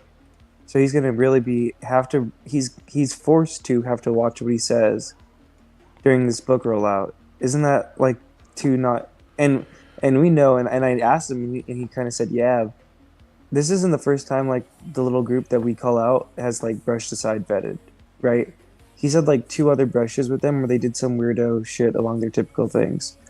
But this happening during the book rollout, and I think it's just because he's, like, not a controllable voice. Like, they know he's going to say what's on his mind, like, either way. Like, believer, you know what I mean? Like, you know what I mean? Because, like, yeah, so, I don't know. Dude, go out there and show Vetted some love, man. I don't know if you guys know this, but the week leading up to Lou Elizondo's book release, I was criticizing him quite a bit, and my Twitter account got locked for a false fucking claim for a week. So I was attacked a week, and we all know who did it. I was attacked a week before his rollout to streamline what I felt was to streamline the rollout. Now now look how they're doing this. Lou's publishing company. Oh my God. That reminds me. So he's taking 2 days off, but Sunday he's doing a year anniversary stream. So I think he might just throw out a streamer link. So maybe if you have time, he was just feeling down in his stream the other day that he took down because Digby did some weird thing, whatever they made up. But so it gets sometimes you're like fuck this, and he's gone every day, bro. No, Vetted's great. He's almost a year. He's like a pillar of the community, dude. Yeah, for sure. Weird. Yeah. Poor guy. Okay, but look at so we got Jason Sands. He can't be on video before the release of what could be like the program film. Vetted The getting logo copyrighted. goes so hard. His logo, the Vetted one. Yeah, it's good, huh? Oh yeah, it's solid, and it's just so red on anything. You can see it from a mile away. You know exactly what it is.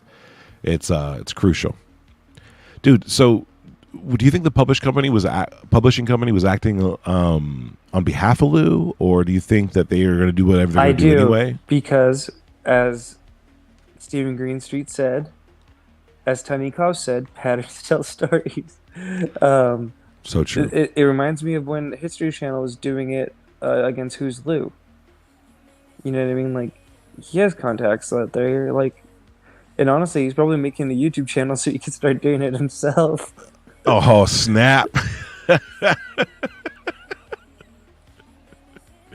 I can see that. I put out a poll, and I think this just kind of goes to show: is he going to copyright strike the fuck out of my documentary about even the first one that's like kind of not even about any of the hate group shit, just about his dad and him until the remote viewing program? Do you think he's going to copyright strike it? Yeah, for sure. I think I voted yes on that poll. Let's see if I can find it real quick. I voted yes on that. Like, no doubt they're going to copyright strike that shit, dude. Will already did. Yeah, already. That was my vote. Already did. That was the one about the remote viewing, Eric Davis. Oh, yeah. Okay, yeah. Dude, polls on Twitter are great. Yeah, I love a good poll because people were voting a poll that they're too afraid to comment on, publicly. Dude, how'd you find this video clip?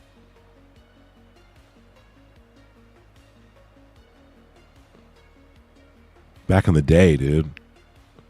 Lead programmer for Tony Hawk Pro Skater. That's such a flex. Yes. That game made so much money. I mean, how much? I don't want to pat his pockets, but it just seems like it made a lot. Just seems like it was a big deal. For Deep.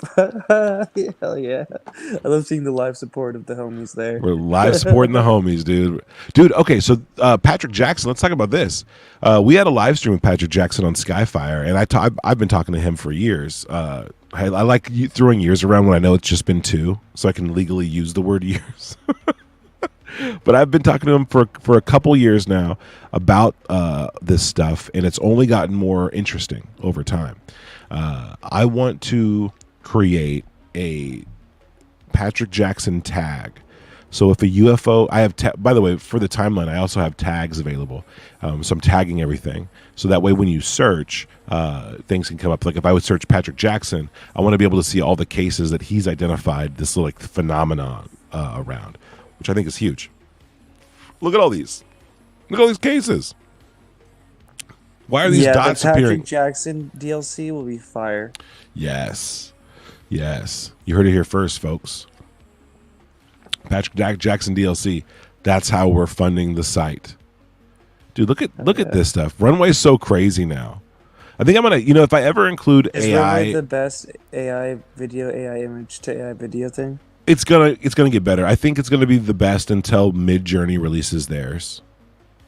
Okay. Because think about this, Runway is typically using images made by Midjourney that users are loading in. So if it's already interfaced, it's gonna be and we're probably in this one stage where like there's going to be one AI tool, right, that basically runs and controls all these other ones. So we'll be in one place. Like all computers will probably have it. So you won't need to like download software anymore. Like you won't need to do anything. You won't need to go to these websites.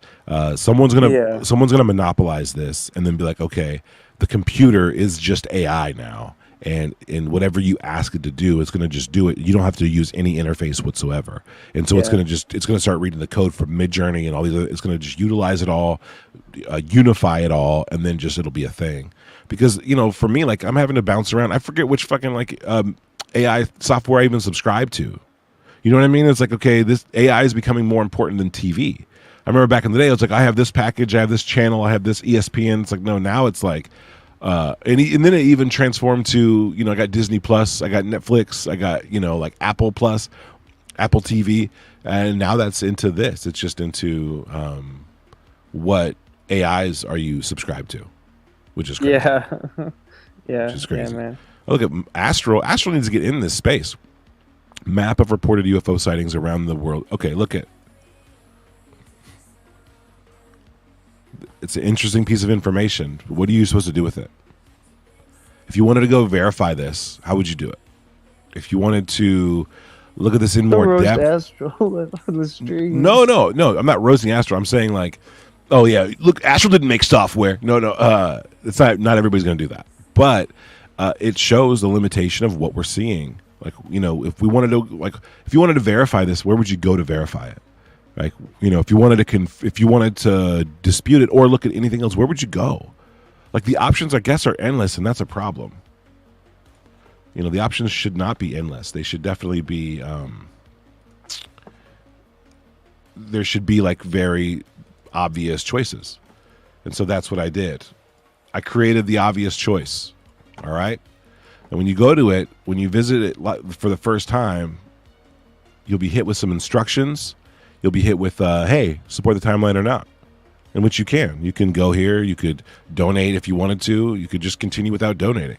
Nice. You know, it's not a big deal. Yeah. It's not no pressure. No pressure. I'm gonna actually. I've got to hop off here, Tupa. But this is Okay. sick, bro. I was happy to be here. Red, thanks for popping in. Much appreciated. Fucking killing it. Proud of you. Love you, bro. Thanks, I will bro. see you on my stream. Hell yeah. Pray Hell for yeah. me and the editing gods. But yeah, bro. I'll catch Cool, you cool. in You doing space, any? probably. Are you doing any spaces later? Yeah, I'm gonna be. I like being in it while I edit. It keeps me just like in the UFO mindset, and I'm still Blue Crew out, so it kind of helps me like when I'm Blue Crewing, it like helps me like, oh, let's finish this fucking minutia bullshit. Hell yeah. You know the All right. vibes, but yeah. All right, peace, bro. All right, dog. Peace.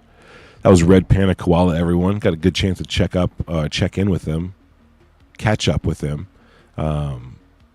We need a Patrick Jackson armor DLC. Yes. Guys, go give Red Panda a follow if you haven't already on Twitter, and then go subscribe to his YouTube channel because it's the best one for UFO information. In many ways, Red Panda was a huge inspiration for this project. In fact, he asked me if anything like this existed. And I said no. Then it got me to like look into it, and then that's what's going on. So from like 2019, maybe shit, has it been that long? Wild to hear. What a journey, dude. What a journey. I want to thank you guys for being on this journey with me. For me, it's really about having you guys in the mix, seeing what's going on.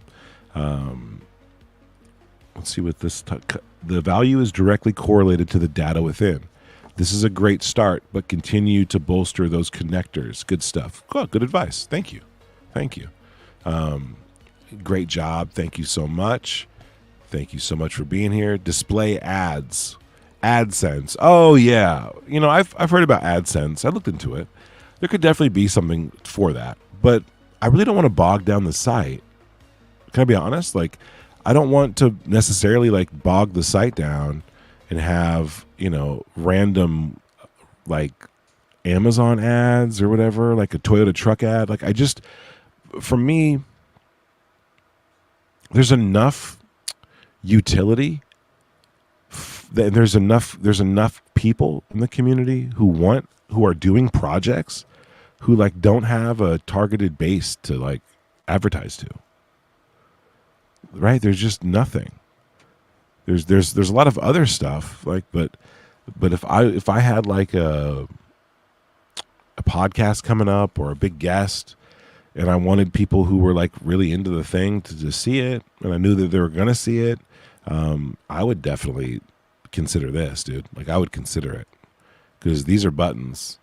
And then if you have like a longer thing coming up, or a product that's already existing, or a website that's been cooking, or a thing like a Soul Foundation or a book that's coming out, then you could easily put a video on one of these ads. Or put an ad on one of these videos. Right? Just plays in front of it, and people get to see it. And I think I'm going to add a quick access to the videos from here, from the drop down. So if you're hovering over a thing and you click it, I think I want to add a play button. So the video that I custom made will just be playable from the timeline on its own window. You won't have to jump around too much. Let's see what this says. Hi, Tupacabra. Good to see you still around, both you and Red Panda. Thank you. I can remember when things started a couple years ago. Yeah. Wild, huh? It's a weird road. It's cool. I love it. But yeah, it's definitely a journey. This project has really grown. Abso-freaking-lutely, it's grown. I'm gonna try to find like the images of it, so you guys can see like where it came from. Personally, it's really wild for me. Let's see. I'll look for July. That's when I started this project. Let's see what the website looked like in July. Oh, this is gonna be crazy. What did the website look like in July? How crazy. It looks terrible.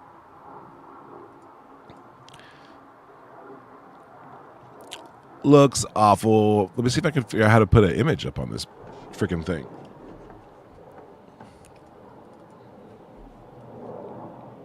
Okay, maybe I can share this window here. Again, thanks for being here, guys. I'll play some music in the middle of all this stuff. We'll kind of get it going. Do do do do do do. Window. Okay. Here's what the timeline looked like in July.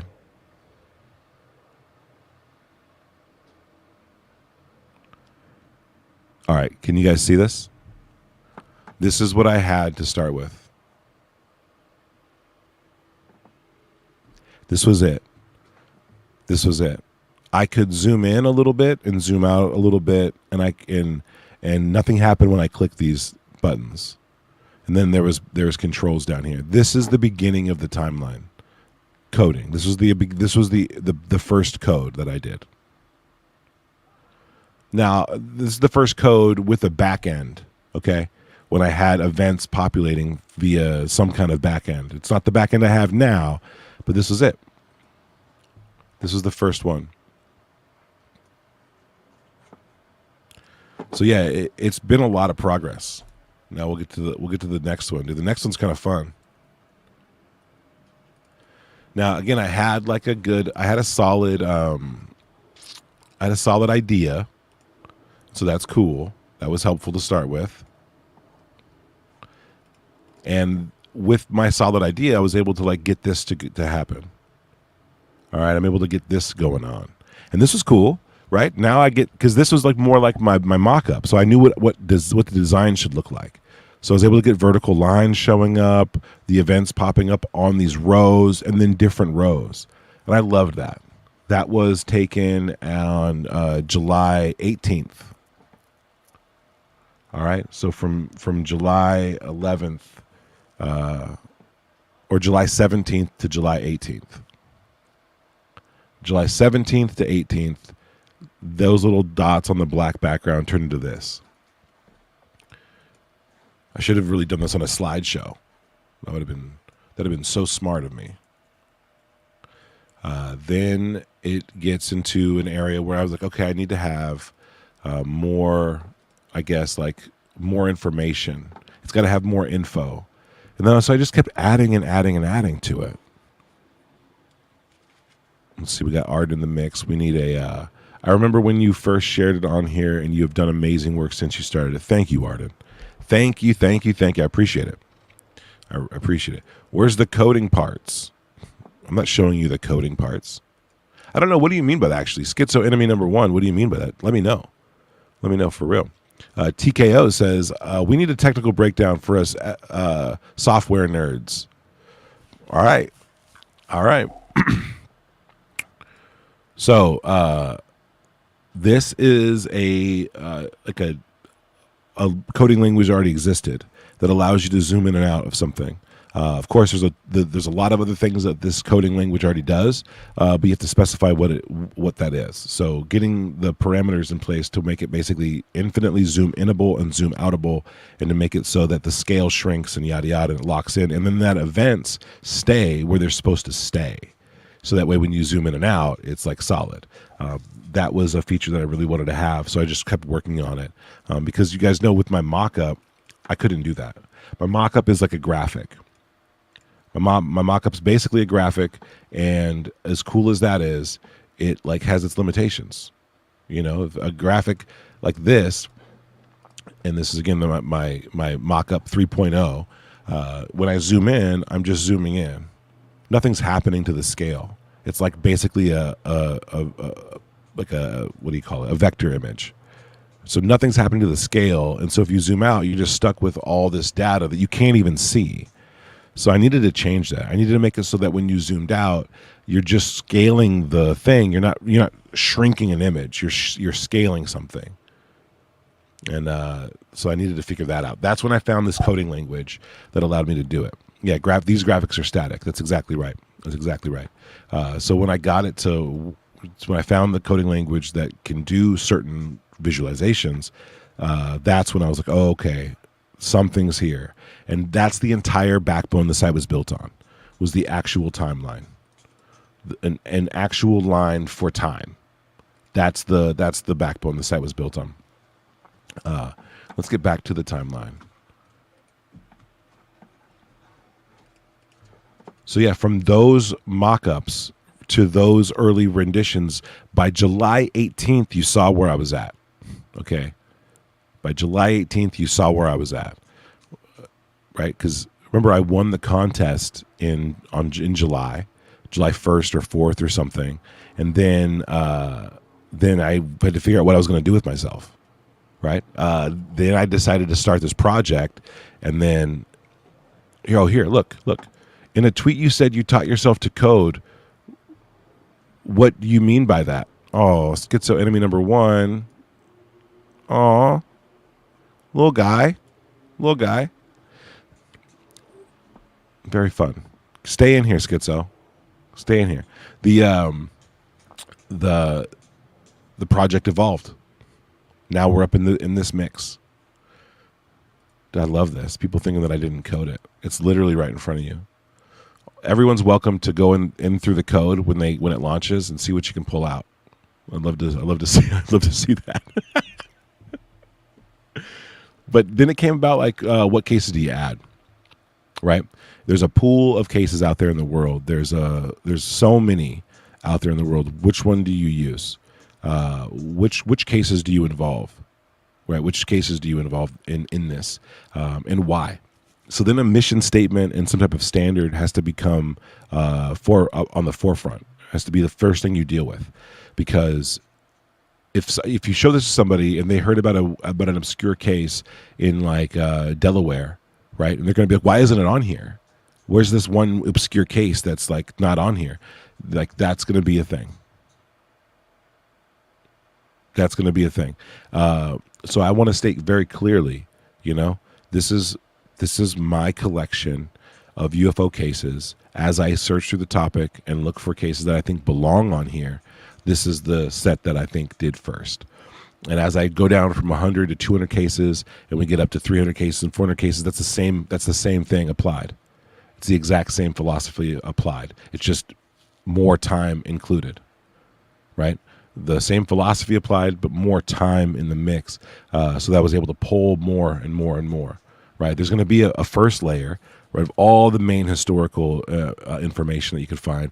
Then there's going to be another layer, right? Because there's cases that people have reported that never really got mainstream attention, and those should be present too, right? Cases that people were part of that like didn't get mainstream news or whatever, that should be in here as well. It has to be in here as well, right? Like, but should the viewer who's just trying to look at like the history of UFOs be bombarded with all of that right away? And my answer is no. It's no. I went to some other websites, right? There's like Richard Dolan's got one, the Black Vault, amazing, legendary website. But when you go to their globe, it's like millions of cases, and you can't filter them. You can't because their globe is like so populated with events that like you can't, even if you zoomed in like this, right? There's like a million on the coastline, and you can't filter them. But in here, if you only wanted to see the saucers, you can, with a click of a button, only get the saucers left. Right? If you wanted to see the ones with cylinders or cigar shapes, as they call them, then you only get that. But here's this. So now it's a globe feature with filters, and it's a timeline feature with filters. And that's pretty much the bee's knees, in my opinion. So there's a lot of these like sites out there that are doing great work in compiling information. But when it comes down to the usability of that information, they didn't create a direct pipeline or pattern or usability like function for it. They just didn't. Dude, we got Queen Milkfart. This chick is the craziest one I've ever seen. Now you're saying coding language. What is genuine question? And you just chuckle. Can you show us what you consider coding? Wow, that's really, really interesting. Here's a good question. JavaScript, React, or Reach charts, I bet played a huge role. Then can style with CSS. Yeah. So learning how to do like what the difference between CSS and like JavaScript and HTML was crazy. But realizing once it clicked, like, oh, that's what. See, this is literally just styling. You build the backbone, and then now you can style it, right? And if some elements you can't, some elements are not able to be stylized. You got to do it within the other code, or you can transfer. You could create a hierarchy. You could say this code overrides this other one. So I love that. I love that about this. Now React, I was told a lot of stuff about React. Let's get into the software.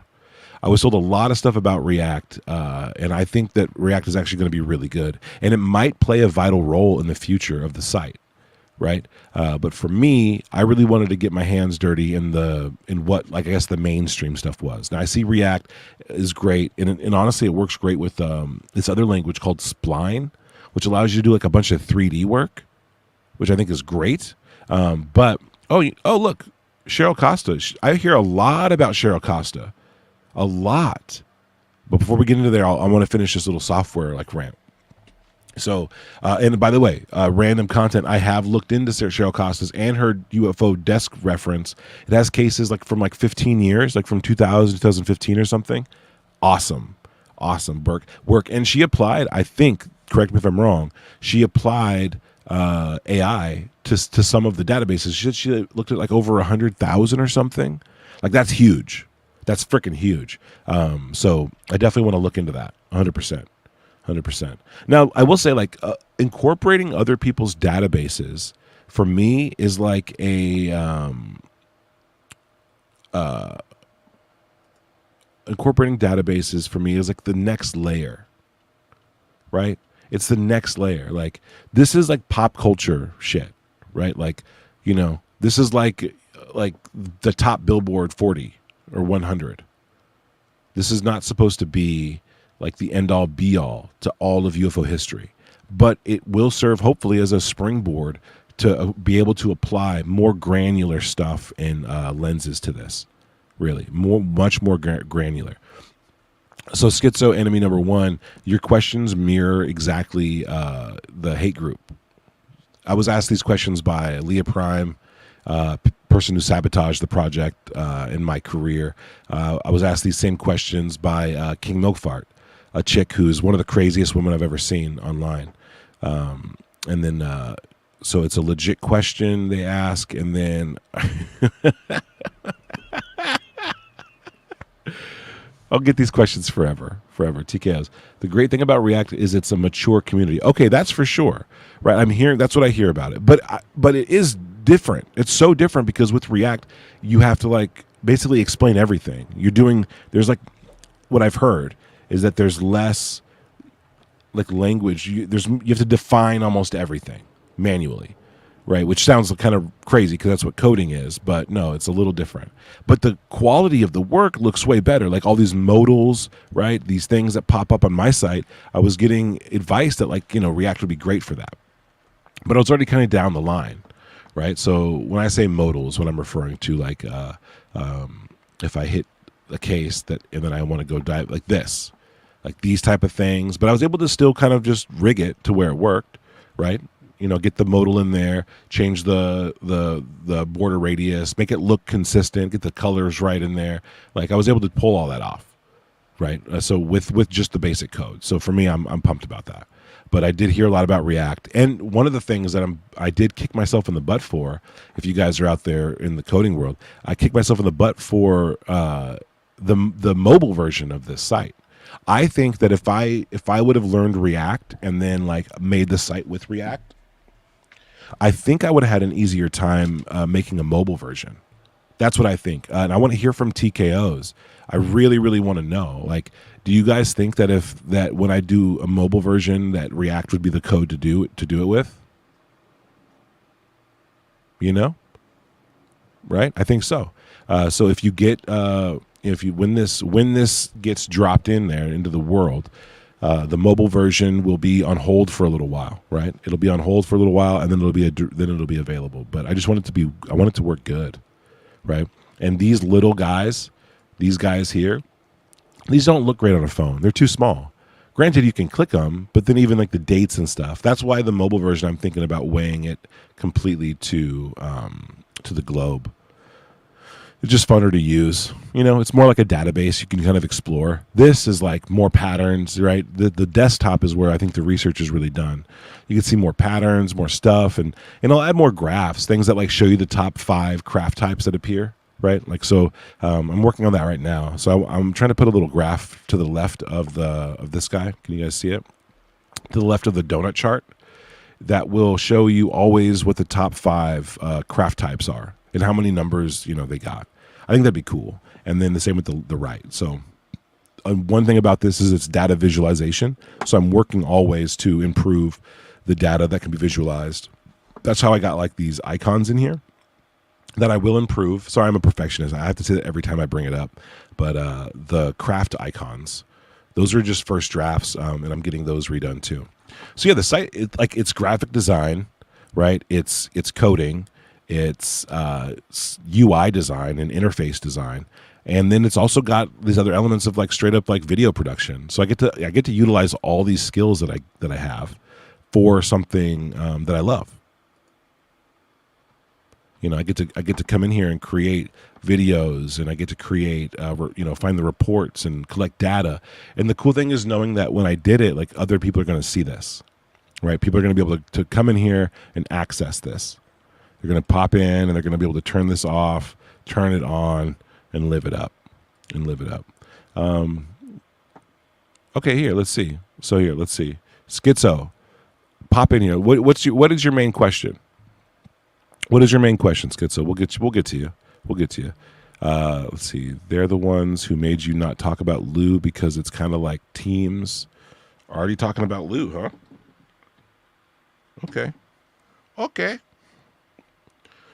Okay, not a hate group member. Already talking about Lou. That's cool. But Schizo, throw me a question. Let me know if you have any very serious questions that aren't accusatory, and then we'll get you in here. It's good to have you in the stream.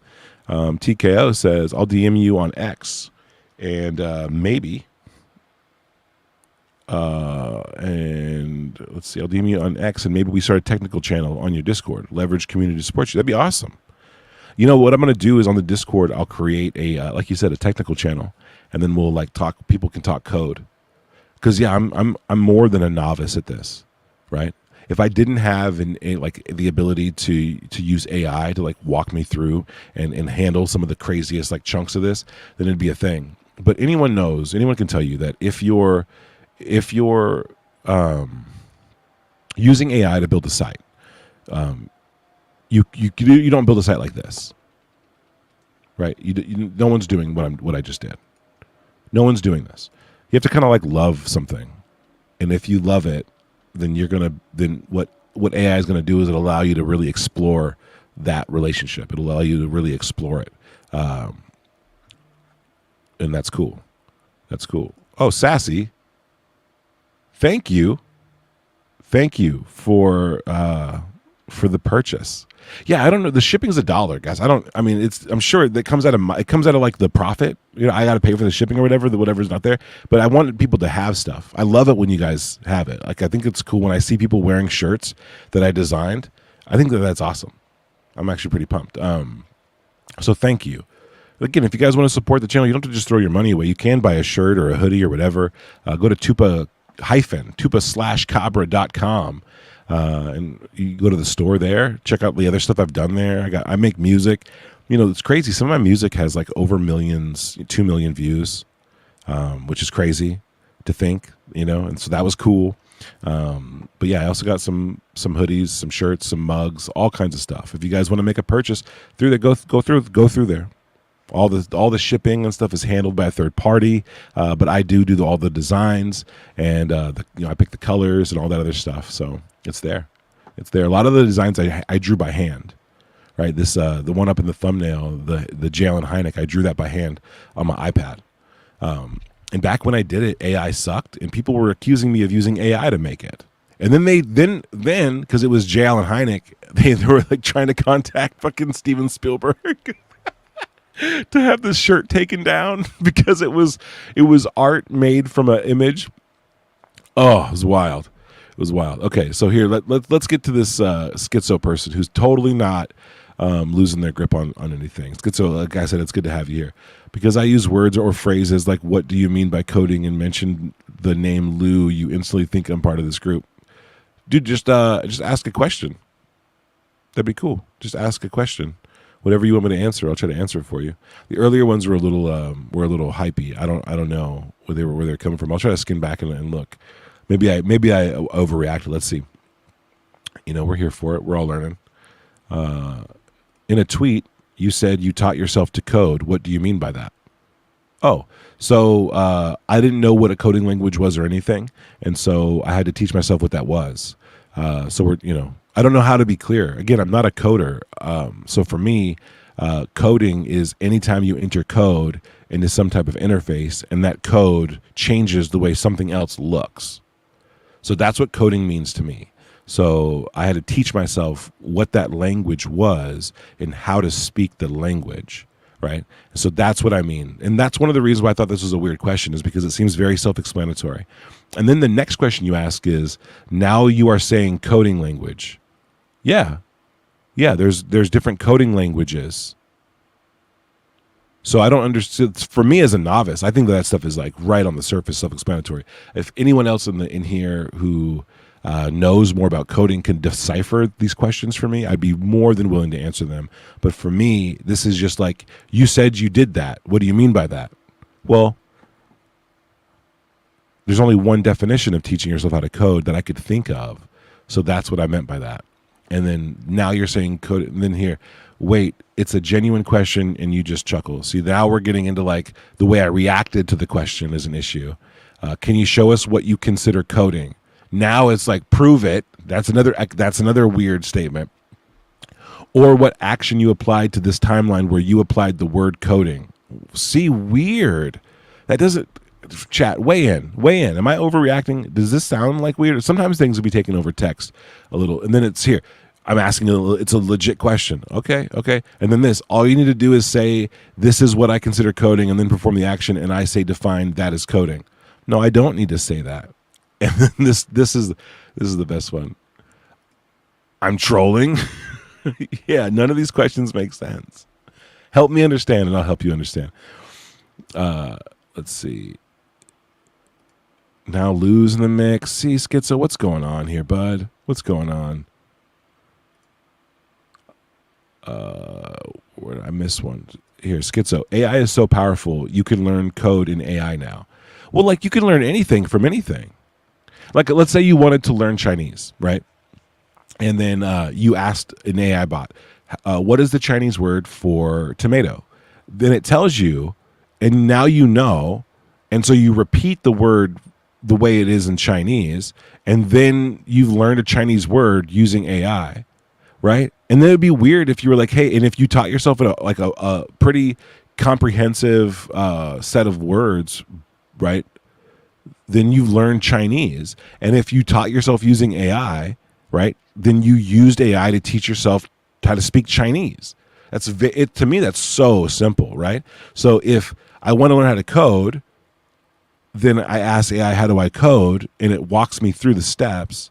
Then now you know how to code. If I wanted to learn how to change the font size, or the border radius, or the how something transforms or animates, or if I wanted to change literally anything, the pixel size of something, how the padding of it, the margins of it, if I wanted to change where it went in the code, I have to ask, and then it teaches me, and then I implement the code. Right now, I know the code back to front. Right. I know it back to front. I know what's in there. I know what's not in there. I also know how to apply code in code blocks into it without breaking it. So these are like kind of self-explanatory things that I'm curious about. And I'm only giving this weight because I'm bored. So we have Tupa. All those questions were ignored, and now you're going back through them like if they weren't. Well, what? This is like KKK dog shit group. Okay. Yikes. So if I ask AI to write this code for me, and then I successfully copy and paste that code into the program I'm trying to create, by your definition, I learned how to code. Yikes. Schizo has never centered a... You know what? A month ago, I wouldn't even understood that joke, dude. A month ago, I wouldn't have understood that joke at all. Oh, I love you guys, dude. JK Philly fan. Yeah, what does that mean, bud? Where would you put that code at? the splitting of hairs is so funny. I'm gonna let some questions populate while I listen to. We're all gonna listen to Richard Doty's music. All right. This is the only way we're getting through this, and then I want to see more questions pop up. I don't know to believe I'm left holding the floaties in this pool of water that I carry for Doty.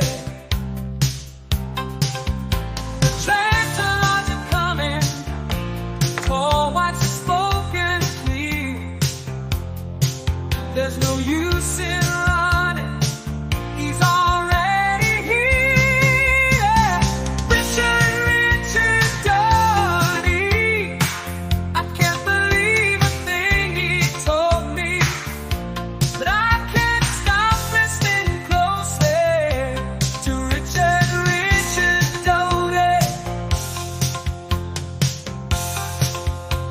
Doty never told me a thing that I didn't think was real. Hold me when I'm lonely, so I remember how you feel. Found it even when I found out she was cheating. I took a jump room to Mars. I fought a mantis with a Martian crackhead who took me too far, and watched Barry Trump take the throne on Mars from me, and went right back to Richard Doty. I can't believe a thing he told me, but I can't stop listening closely to Richard Doty. Richard Doty. I can't believe a thing he told me.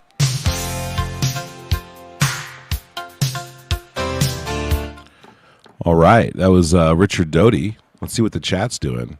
I was looking in the. Okay, let's see. We got Richard Doty blocked me. Hell yeah. Okay, it doesn't matter whether he learned or is using AI or is hiring programmers. End product is all that matters. Lots of firms hire programmers to make their vision come true. Stop being petty and nitpicky, guys. This is exactly what we're dealing with all the time, right? And this just goes to show you that there's people in the community who are never gonna. Their main goal is just tearing stuff down, and they ask these asinine questions. And yeah, I'm calling you out, Schizo. It's asinine questions meant to discredit and meant to just do stuff like Arden. If you wanna regulate on that guy, you totally can. I think we all know who it is. This idea that I'm gonna be questioned about the code and all this stuff, like in some way that illegitimizes what you guys are seeing in front of you. That's crazy. That's crazy. We'll get the Gary Nolan Block Me song going. That's a good request. If you guys got any more requests, just let me know. We'll get them in the mix for sure. I'm gonna go through some of these cases and we can read like the summaries of them. And I want to know if you guys think these summaries are good. That'd be cool. We all know who it is. Should I FaceTime you, dog? Yikes. It'd be really great to FaceTime you for sure. Zoom inable and zoom outable. Yes, that's what's happening. That's what's happening. All right, let's look at the Flatwoods Monster. Let's just see what's going on here. On the evening of September 12th, 1952, in Flatwoods, West Virginia, 6 boys and Kathleen May encountered a large glowing object and a strange entity after witnessing a bright object streak across the sky and land on a nearby farm. National Guard member Eugene Lemon, who was with them, reported a pungent mist that caused nausea and throat irritation. They described the creature as being about 10 feet tall with a blood-red face, greenish body, and claw-like hands. Physical evidence included burn marks and impressions on the ground. The event caused significant fear and anxiety among the witnesses and left a lasting impact on the local community. Whoa. You guys ever hear about this? There's a drawing of it. I haven't done the deep dive on the Flatwoods Monster yet, but there's all kinds of weird art about this one. I mean, there really is. What do you guys think about this? But the Flatwoods. Starseed warning. Oh yeah, I got Starseed songs for y'all. I think it's Gary Nolan Block Me, and then Starseed warning is in the mix for sure. I love you guys. Those are the next two that we're gonna play. Make sure I got them in the rotation. But like, let me know what you think about. Let me know what you think about the summary there of the Flatwoods Monster, or if you have any questions about the Flatwoods Monster. Right, like that'd be cool. I think we need to see the images that were drawn, obviously, all that. But do we have any Flatwoods fans in here? Any fans? That'd be cool. I think I'm going to read like 3 summaries and then play a song, and then I'll read 3 more and then play another song. So that was 1952's Flatwood Monster. Kind of creepy. This is one that's been touted as like the most important. Do I have the deep dive here yet? No, not yet. The most important photograph, right, of this kind of like era of UFOs. In fact, it has yet to be debunked. So the McMinnville case says on May 11th, 1950, in McMinnville, Oregon, Paul and Evelyn Trent reported seeing a medium-sized nuclear-shaped object hovering in the evening sky. The sighting, which lasted several minutes under clear skies, which I think was actually partially cloudy, was documented with multiple photographs, contributing to a high credibility and notoriety of the case. There was minimal government involvement, though, and no physical effects, video, radar confirmation, or telepathic communication took place. Okay. A straightforward CE1, straightforward sighting. All right, 2 people on a farm, they saw it. And they snapped the photograph of it. And it is great. It's actually fucking awesome. I don't know if I have it on my thing yet, but I'll try to add it while we're listening to the next song. I'll like try to add it in there, and then we can take a look at the picture. Very, very interesting. So we're in the 50s, right? And we're going to work through it. Here's an interesting one. This was Tremonton. This took place in Utah, all right? Northern Utah. And on July 2nd, 1952, Delbert C. Newhouse, a Navy chief photographer, was driving with his wife near Tremonton, Utah, where they observed a group of 12 to 14 disc-shaped objects in the sky. The objects appeared to be at high altitude, reflecting sunlight and moving in an erratic, fluttering motion. Newhouse stopped the car and filmed the objects with his 16mm color movie camera, capturing some of the clearest UFO footage of all time. The film was later analyzed by the U.S. Air Force and was part of Project Blue Book, but no definitive explanation was provided. The Tremonton footage remains one of the most significant pieces of visual evidence in UFO history. Crazy. You know, I never heard about the Tremonton case until I looked this up. Isn't that crazy? Until I put it in. Weird. A Navy photographer was driving home with his wife and spotted it and got out to film it. How many people have seen stuff they just never got a chance to report? It's crazy. We've got some Flatwoods love in the mix. Hell yeah. We got Schizo Enemy #1. I got to give it to you, Tupa. You were good at deflecting questions. I'll give you this, Schizo. You're terrible at asking them. I'll tell you that. Sorry, bud. She buys crystals on my Amazon. I think we all know what time it is. We all know what time it is now. It's the Star Seed situation. Here we go, boys and girls. Oh, I can't do it without no volume. Here we go. Starting over.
That guitar solo is so good.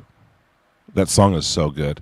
Thanks for being here. That was a musical break. We had the Starseed squatters' rights. It's a big deal. It's a big issue affecting America and Europe today. So we need to make sure that we have it locked in. If you guys like the music, if you guys like the merch, the art, the software, the coding, if you guys like the website, feel free to support me. Again, I can't accept super chats on my channel yet. One of the best ways you can support this channel and this project is by liking and subscribing to this YouTube channel. Also visiting the timeline.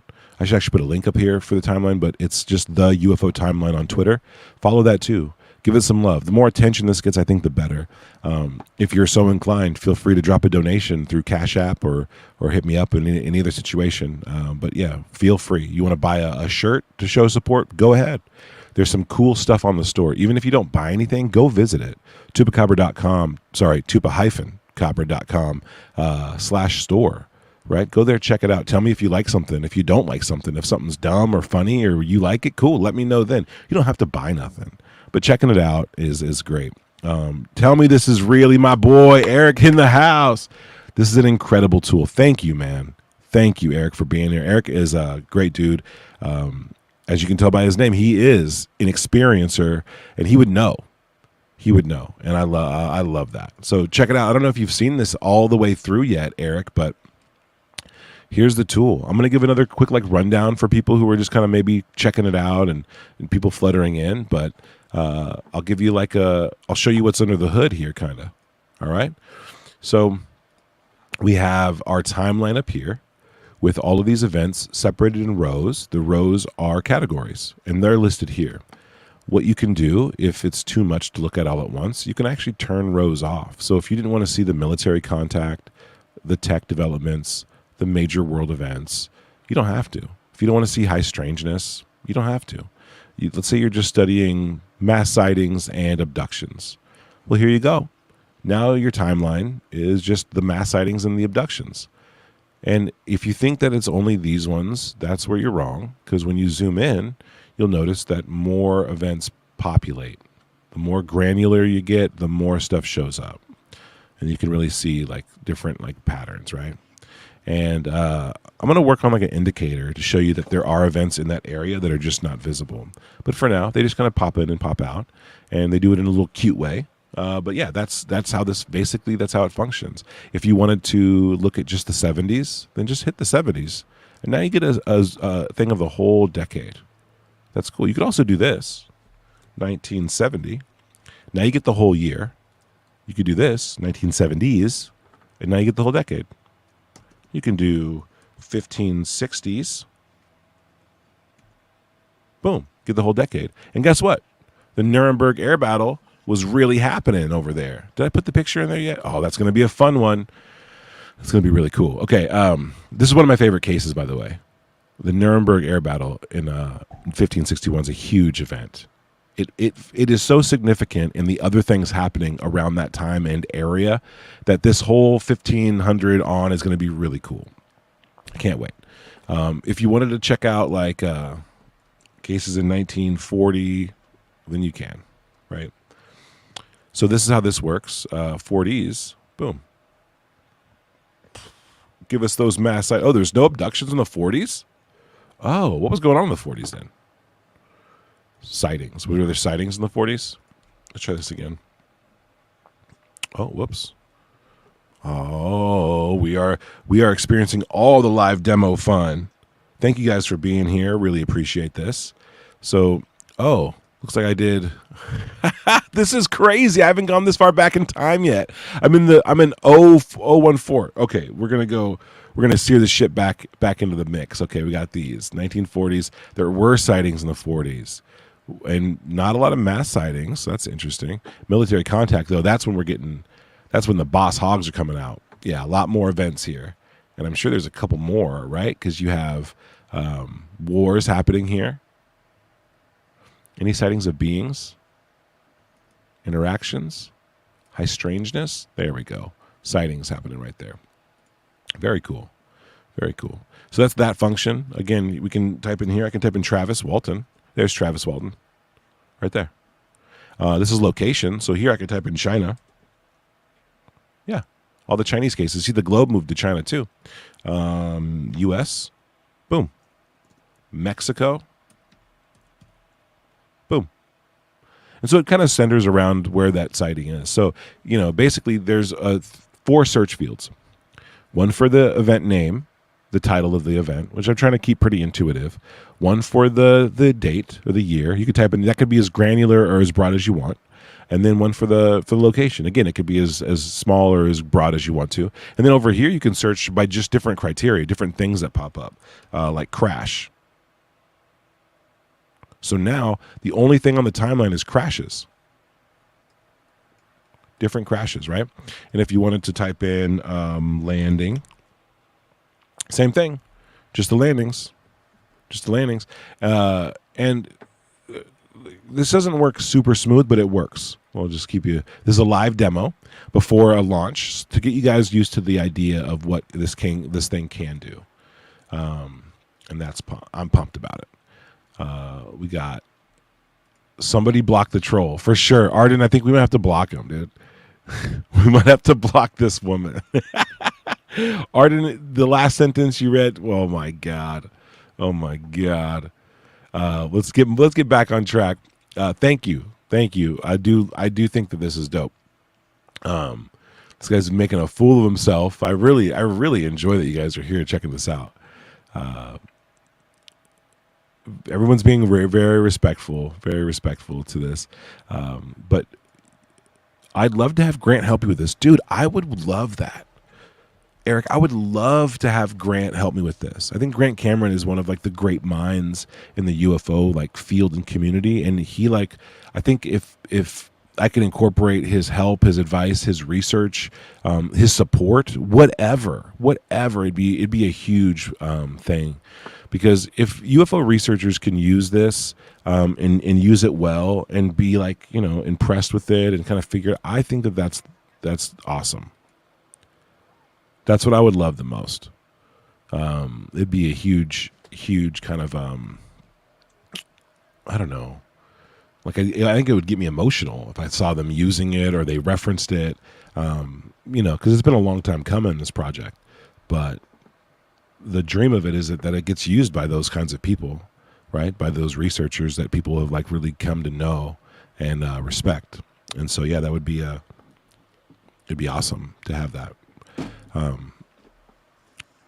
Good to see you guys in here. Yeah, any other suggestions on researchers or whatever, hit me up, hit them up, right? You guys know that I share the Twitter account, all that stuff. Sorry, I got a frog in my throat. Hell yeah. Guys, we're going strong. If you want to support the project pre-launch, feel free. If you want to brag about the project, feel free. All good. One of the features too is this thing down here, right? If you wanted to just look up saucers, then now you get to see all the saucers. I think that's badass. If you want to see all the cubes in the sphere, well, I don't have those cases in here yet. What about the eggs? I got 4 egg-shaped cases, and they're kind of close together. Isn't this weird? Isn't this strange? Did you guys know that this guy saw an egg? Let's read this case. The Antonio Villas Boas abduction is one of the earliest and most famous abduction cases. Sorry for whistling when I say that as abduction cases late in the evening of October 15th, 1957. The Brazilian 1957, sorry. Brazilian farmer Antonio Villas Boas was working his fields when he saw a red light in the sky. The object, an egg-shaped craft, landed nearby, and he was forcibly taken aboard by small humanoid beings wearing suits and helmets during the 4-hour ordeal. He was subject to medical examinations and claimed to have had a sexual encounter with a female being. After his release, Villas Boas experienced symptoms consistent with radiation exposure. This case was later investigated by ufologists and remains controversial, but well documented. That's cool. Egg-shaped. Okay, let's get to the next egg-shaped one, because I find this fascinating that they're in this cluster between, like, 60s, 70s, like right here. And this was in South America. Next one, Lonnie Zamora, right? Same side of the world, different area. Lonnie Zamora case. This one's really weird because this thing landed, right? So on April 24th, 1964, police officer Lonnie Zamora witnessed an egg-shaped craft landing near Socorro, New Mexico. Zamora observed two humanoid figures near the craft. The event lasted approximately 10 minutes under clear skies. There were no photos or videos, and the craft was not detected by radar. The case had high credibility and high notoriety, though, with government involvement in the investigation. Burn marks were found on the ground, and there were reports of electronic malfunctions. There were no physical or physiological effects reported to Zamora, but there were physical effects, right? And that there were burn marks and landing marks, and some reported like having like seen small footprints. So that's interesting. What are these eggs doing? What are they doing? Okay, next one, the Arequipa. Where was this? In Peru. Again, we go from Brazil, we go up to America, and now we're back in Peru, the egg-shaped. On February 11th, 1980, Peruvian Air Force Commander Oscar Santa Maria Huerta encountered a large glowing orange oval-shaped object near La Jolla Air Force Base. The object was detected on radar, and Huerta was scrambled to intercept it. Despite firing 64 rounds from his jet, the object remained unaffected and exhibited erratic movements. The encounter lasted 22 minutes, with multiple military personnel witnessing the event. The UFO eventually ascended rapidly and disappeared. The incident remains one of the most well-documented military UFO encounters in the world. Wow. Wild. That was the Arequipa case. I think that's how you pronounce it. If I'm wrong, let me know. Let me know for sure. So that's, okay, February 11th. And when was this one? April. And when was this one? October. So October, April, February. Okay, nothing really seemingly similar there. Pascagoula. This one is crazy. I have a lot of info on Pascagoula, including the recording that I'm waiting to add into the deep dive. But there's photos, drawings of this thing that are so creepy. And then the recording that these men have of them like telling their tale is just cruel. It's so crazy. I'll see if they talk about it if we mention it in the summary. But check this out. I'll read this summary and then I'm going to get back to the comments and see what you guys are talking about.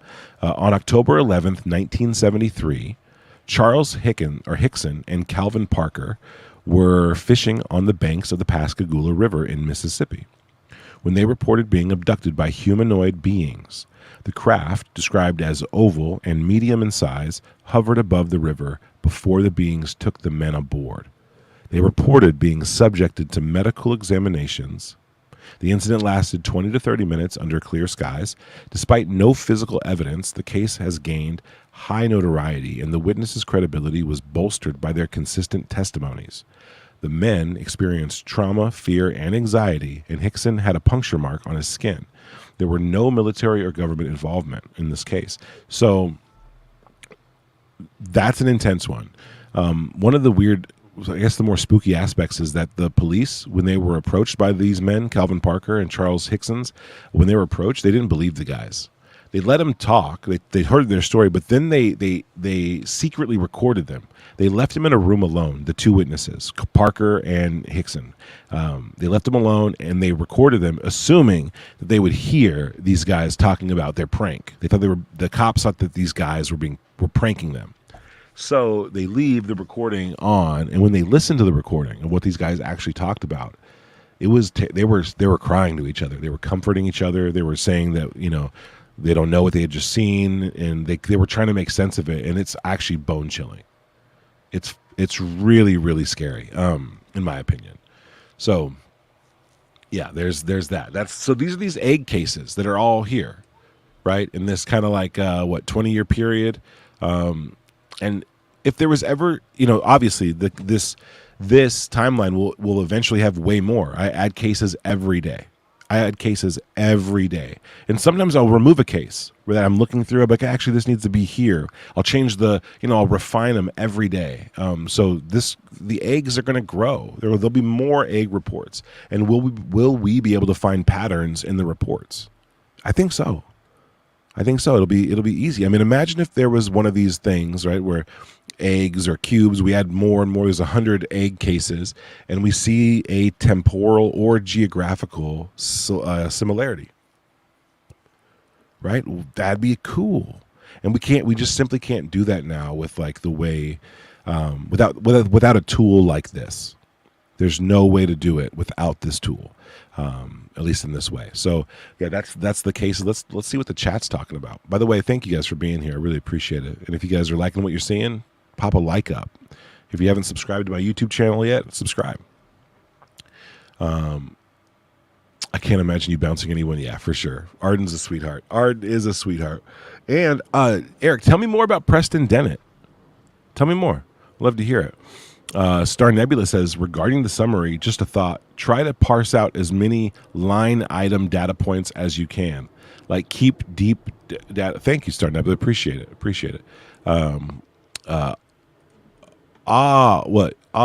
Let's see. Random content. This is behind a paywall. I can respect that. This is not behind a paywall. Ladies and gentlemen, this is not behind a paywall. This is free to use. The UFO timeline is the people's timeline. If you heard that this was behind a paywall, you heard wrong. This is not behind a paywall. Everyone can come in here and use this. There will be some features that will be behind a paywall, but nothing that prevents the timeline from working or from you doing your research, right? Nothing will be taken away that prevents it. Different community aspects will be part of the community part, which will be behind a paywall. But I mean, that's like if you can vote, if you can submit a case for consideration, different stuff that's really, really interactive with the site. But everything that I'm showing you today, you can use when you get to the site. You know, one of the ways I'm hoping to fund the site is through donations, but also through ad space. You know, like that's what this ticker is up here. If you can see the mouse, right? The ticker up there is just a little bit of ad space, right? And so if you know of a project or know of something coming up, then you can definitely go and check it out. Like if you wanted to advertise through my space or through my website, you could do that. And guys, this is the beginning of it. This would be just fine. If you think that people who use this timeline would want to read your book or go to your Twitter spaces or visit your online store, then just advertise through my site. It's very easy and very cheap, and it would be super beneficial for the community to have more UFO-centered focus in the mix. But let's get through this. I'm seeing some very cool things here. Oh, behind the paywall, it's a lot of work. It is a lot of work, but I'm not keeping the site behind a paywall. Some aspects of it for sure, but it's just that. Let's see. Sassy. Was Sassy asking a question over here? Up in here? Sorry if I'm not getting to the questions as fast as possible. Do you have your songs on a playlist somewhere? It's not on your website. Oh, I should do that. You know how crazy it is to talk about my songs that AI helped build, and how people want to listen to them. Go to YouTube. I think on my YouTube or on Skyfire account's YouTube, there are a lot of the songs there on a playlist. All right, I think I have a music playlist on my YouTube channel, so look for it. There should be a handful of songs in there, and I'm so glad you guys love the music. They're really fun, and we played them a lot, so they became part of the thing. Good to see you, Logan Black. Logan Black's a full stack coder as well. I'm gonna hit him up for some advice coming up here pretty soon. Coming up here for real. Preston studies so many cases. Okay, Eric, I'm gonna get him in the mix then. I'm gonna get him in the mix. Sorry, Mr. Oh no, random. You're totally good. You're totally good. But it gave me an opportunity to announce something that maybe people aren't aware of, which is that this is all free content. Okay, I'm putting in all of the cases. Right. I have some help. Right. Some very special people are helping me with oh, here's a case or here's the collection of this. But I'm outlining the criteria of the data. I'm handpicking which cases get to go in. Every single case in here, I personally put in or approved the data in, right? All of them can be edited. All of them can be added to. All of them can be a subject for removal or addition. It's all in there. I could receive so many emails or notices or requests, and cases can just magically appear based on requests. Like if I'm getting all these requests from users, from account holders that are like, "Yo, what about this? What about this?" I'm putting it in there, you know. But as far as what I'm showing you right now, every searchability situation, every feature that allows you to look through cases and look for patterns, every category, all of these are free. All of these are free. I thought about many times what I could do to put this behind a paywall to make sure that like, oh, I'm gonna like do something like, no, I put a month of work into this. I put years behind this, but it's useless if everybody can't use it, right? Like if it was just a database that then that'd be one thing. But the user interface is designed in a way. I made the user interface so that anyone who can look at this and look for patterns, right? And when I say this, I mean all of UFO history. I want people who've never thought about UFOs to come here and be like, oh, because they might see this in a new way. They might notice a pattern that I hadn't seen, that we as a community haven't seen. And so if I limit the amount of patterns that anyone can see, and I say you have to pay $5 to notice this pattern, I'm now severely limiting the amount of patterns that could be seen.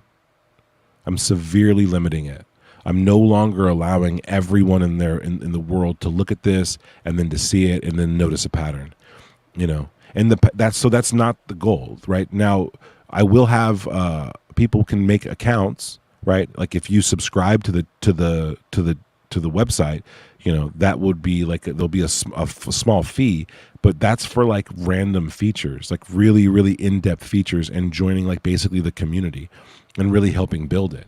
And the only reason I'm adding that paywall is because, in my opinion, you just saw like people were going to come into the chat. People are going to come into this website with nefarious ideas. They're going to pop in the website with nefarious ideas, and they might have a goal to destroy the integrity of it. And so if I let every single person vote on what case they like, or every single person submit a case that should be on the site or something, then it's going to be a lot. There'll be a lot of like trolling and stuff. And that's just the nature of UFOs. I think our community is really solid. I love our community. We have people from Vetted here. They got the best one, right? Thank you by that. I'm just going to read this real quick. Palmer Joss, Tupacabra, greetings from Vetted. Right back at you, homie. Patrick and fellow Vetters appreciate how you showed up yesterday to help get a win-win for the UAP community. Go team. Let me explain this to you guys real quick. I'm going to take a pause on the timeline project. While I do, feel free to check out the website, check out the merch, check out the Cash App, check out my YouTube channel for more videos. There's a lot in there. Give the UFO Timeline a follow on Twitter if you want to. And I'm going to talk about this Vetted scenario that took place yesterday. I woke up to see a video from Patrick where he was talking about he was under attack. And he said he got 2 copyright strikes against him. Now, one of the reasons why Skyfire started was because Vetted was doing such great work. It looked possible. It looked doable because of the way, how easy he makes it look, and how dedicated he is. So in many ways, Patrick is always going to be an inspiration. I love his community. His community is always dope. And so when our channel got copyright struck 3 times by Joseph Marianello, King Milkfart, probably this other person who's in the chat, we got 3 copyright strikes, and we couldn't stream for a month. And it was really hairy because it was like the culmination of our project, and it was a lot to lose. And so it sucked. And I saw Vetted at risk of that same thing happening. And of course, I have my theories. Red Panda has his theories. We all have our theories about who could have done it. And when I found out, I just went in there. I was like, who did this? You know, who did this? Who's the one responsible for this? Who copyright struck, vetted? Then it came out that it was Digby. And then the reasoning started to happen about it. And Red opened up a space after Digby and Patrick showed up into a King Wakata space. Shout out to King Wakata. And after they showed up there, they yelled at each other and nothing got solved. In fact, things got worse. And so Red opened up a space and he was talking about the patterns that we've seen of channels getting copyright struck. Mine might get struck here tonight. I don't know why. I don't know how it could, but mine could be. So Red was speaking to the conspiracies, right? Which of there's a lot. And then during that time, I remember, I think Patrick was about to come into the space, but Digby was not in the space, and he DM'd me because I had mentioned that I remember Digby was attacked and harassed on the platform by the hate group, and other people, and so I reached out to him when that happened, and I was talking to him about it. And then I remembered, well, like, you know, if Digby just got chased out of the community like a week ago or 2 weeks ago, and he sees a YouTuber posting his content and talking about it, he might be kind of like, he might feel some type of way about that. And so I suggested that, and then Digby reached out and started DMing me. He's like, I'm listening. I can't come in right now, but I'm listening. And I was like, cool. And he started sending me some of the screenshots of the messages. And he's like, you can talk about these. So now I was able to kind of like broker something going on, right? I was able to broker this a little bit and get get message to Patrick from Digby and vice versa. And eventually Digby popped in because he goes, dude, if Patrick just apologizes and takes the video down, I'll take the strike off, which to me is win-win. That's a win-win, dude. Take that strike down right away, right? So we got him in the space and they talked it out, and like it was beautiful. By the end of it, they were like, I'll come on your show. Sick. They were like now friends and shit. It just got resolved completely, and it was a win-win for the UAP community, not only because, I think Patrick's channel is at less risk of suspension, but also because we got to see what conflict resolution could be like between adults, which is something that we don't really get to see a lot of. So that's a whole thing. So that was really great to see, and I'm glad that the vetted community is showing up in this stream saying what's up. I think that's fucking awesome, and I love to see it, frankly. So yeah, pop in, share the word, right? This is the first kind of live demo of what I've been working on. For a couple weeks now, I've been showing these clips and little images on on Twitter. So I just really wanted to show what it can really do and that it works, right? And now that you see that it works and kind of how it works, I hope that you guys are even more excited about it, right? I plan on launching this in a little while. Hold on one second.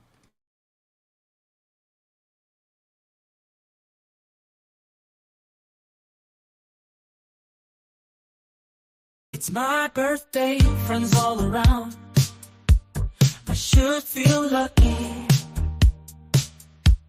but I looked at my phone and seen that Gary Nolan blocked me. What the hell? How does he even know about me?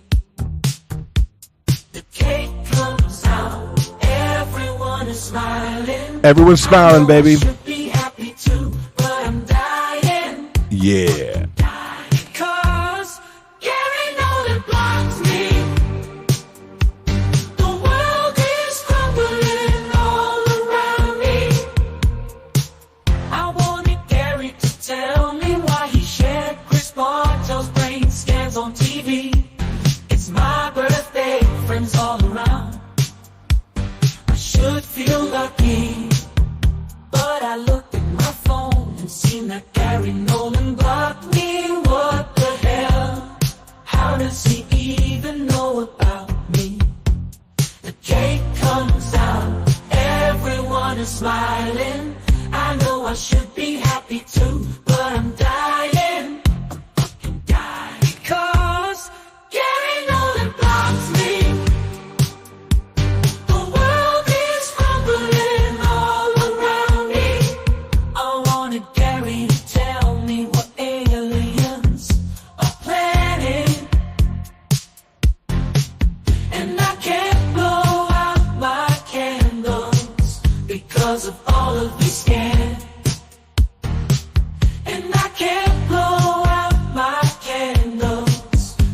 because of all of these scandals. It's a shame. I brought all my homies to the stage. That's the jam. That's the jam. Maybe one of the best things I ever did for UFO Twitter was making that song. I hope that this website is a close second. I hope it lives up to that in some way. Because wow, always a banger. I love hearing it every time. Dude, is that random content? This is your first time hearing it? Dude, that put Pickles Toys on the maps, fam. If I put that on Spotify, I think I'd have a couple thousand plays already. It would all be from like our community over here. Right? Exactly. Yeah. It's the best track. It's cool because it makes you laugh about something that's kind of like retarded, like ridiculous. It's a better way. Yeah, Gary has heard it. Eric, Gary has heard it. He thought it was catchy. I thought he was going to unblock me for it, but he didn't. But he said like, yeah, this is catchy. He said like, what does he say? My ego makes me like this. You know what I mean? Like, it's like, yeah, for sure. For sure. What's up, Logan? And I got to thank Arden for being the greatest freaking mod today. It's freaking awesome. Yeah, the song goes hard. We might play it again before the stream's over. This is kind of a marathon stream because I can't like stream on Twitter anymore right now. All kinds of stuff. But yeah, if you guys want to support the show, hit up the Tupacabra Cash App. Go buy a shirt, buy a hoodie, buy a mug. Live your life. Live your life. It all goes towards this kind of improving the site, getting more cases put in, improving the machine that kind of is keeping us running. So it's really appreciated. Yeah, he didn't unblock me for this. He didn't unblock me for that. But you know what? Maybe I'll get some unblocks. You know, I like to think, and I don't know if this is gonna sound how this is gonna sound. I just like to think that this timeline project, this website, this research tool, I like to think that the idea is really good, and it's good enough to maybe start breaking down some of these walls that have been put up. But the execution, I think, is actually really, really good. And I think that even if you don't like me, if you don't like my music, if you don't like UFO Twitter, you will use this. You'll at least visit it, and you'll at least give it a shot, and you'll consider like, hey, right, like you'll consider, hey, this is the best thing. And when I need to look up something on the Phoenix Lights, I'm gonna go to the UFOTimeline.com to do it. Right? When I wanna look up something, you know, about any case at all, I want to do it on the UFOTimeline.com. I want that information. The types of information I get from there is better than everywhere else. It's a hub for all that stuff. I could even find out which Twitter spaces are coming up that are UFO based. I could dive in and watch original videos. If I wanted to zone out, and this is a feature I'm going to add, I'm just waiting for the infrastructure, right, that I'm building for it to kind of come to fruition. But a play button. I really love the idea of just finding a start time and just hitting play, and then having the videos just automatically play through the timeline in chronological order.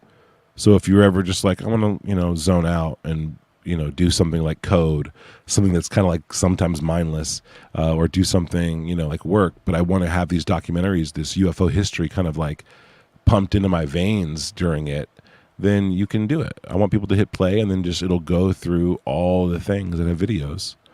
And then you could, maybe in your sleep, you can catch up and hear new patterns and stuff. I think that'd be really cool. Real quick, can we talk about the 1950s?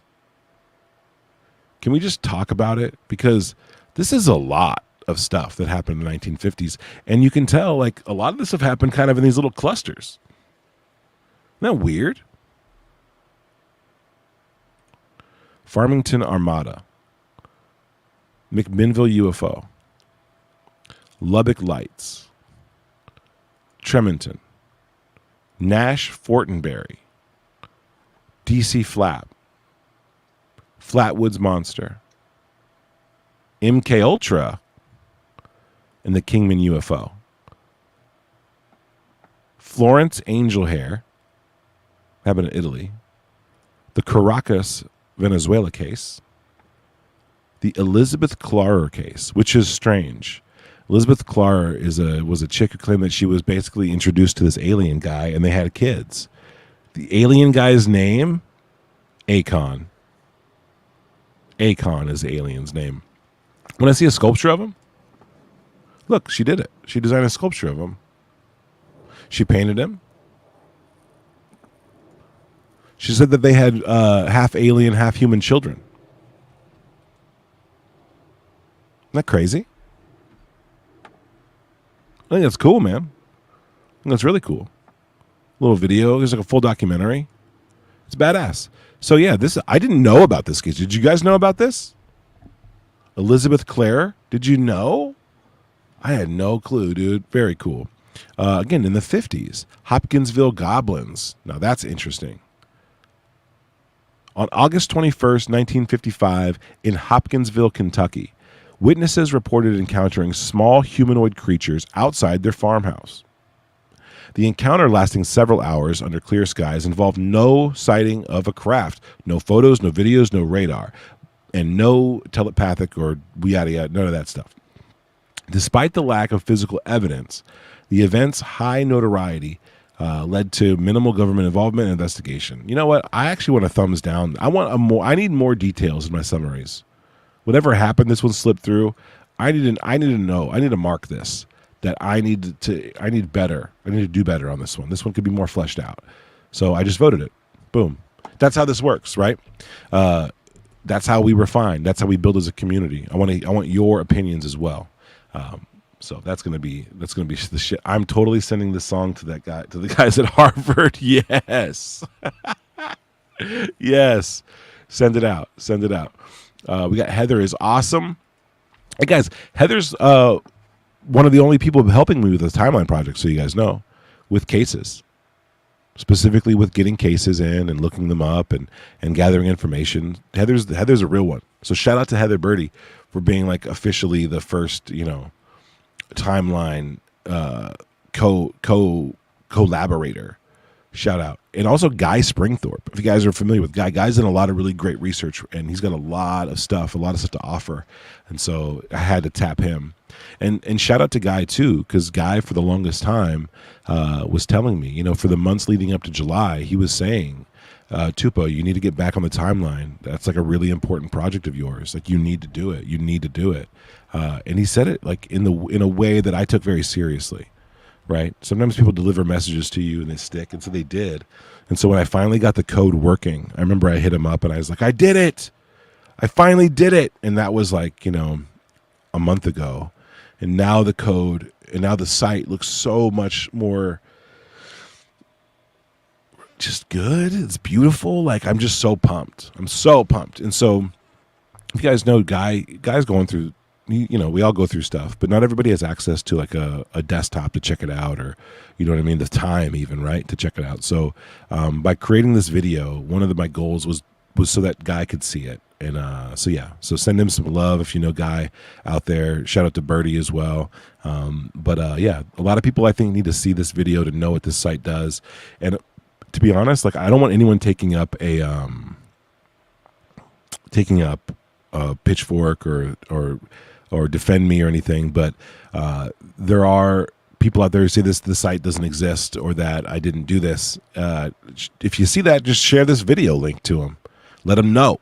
Let them know it's real. That's good. So yeah, shout out to everybody.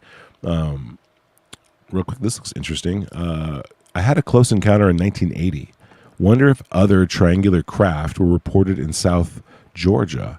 Your timeline may help me. Let's find out. Let's just find out now. We have view on the entire history right now. Nothing's really disappeared. We're going with triangle. And you said 80s? Encounter in the 80s. Okay, triangle. So let's just go to 80s.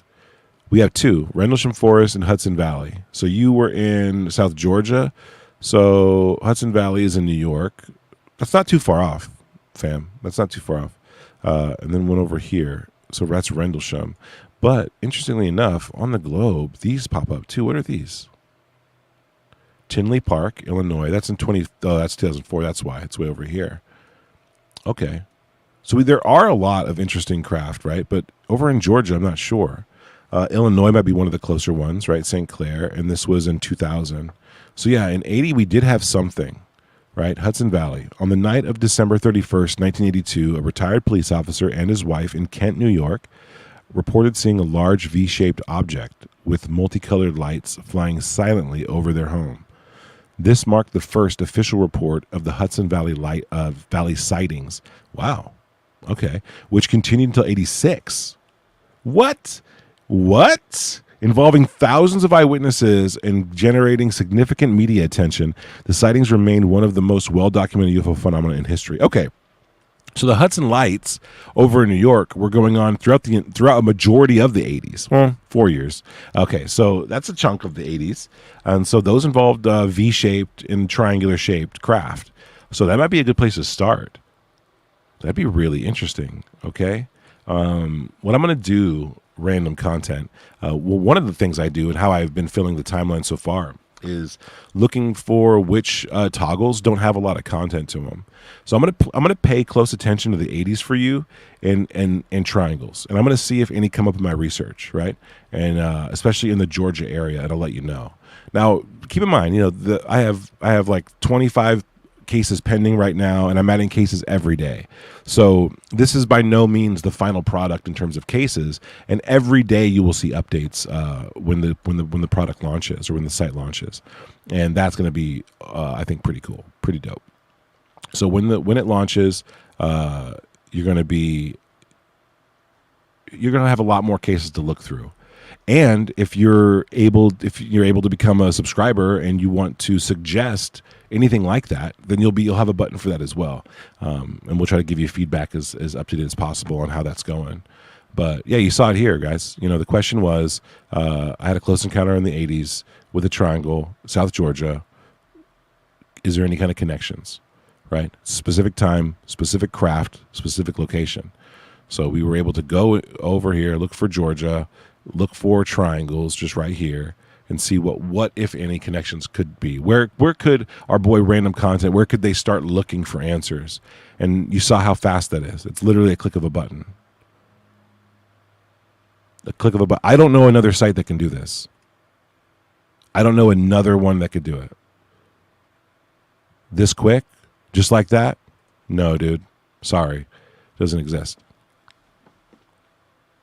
That was a really cool case study or example for me to demo. Any more questions like that, keep them coming. I love doing that. I love it. I love doing that. See you, Philly fan. Peace out. Thanks for the DM. I'll check that out as soon as possible. Eric says, this is big. You have my resources. Hell yes, Eric. Thank you. Hit those guys up at Harvard. Let them know.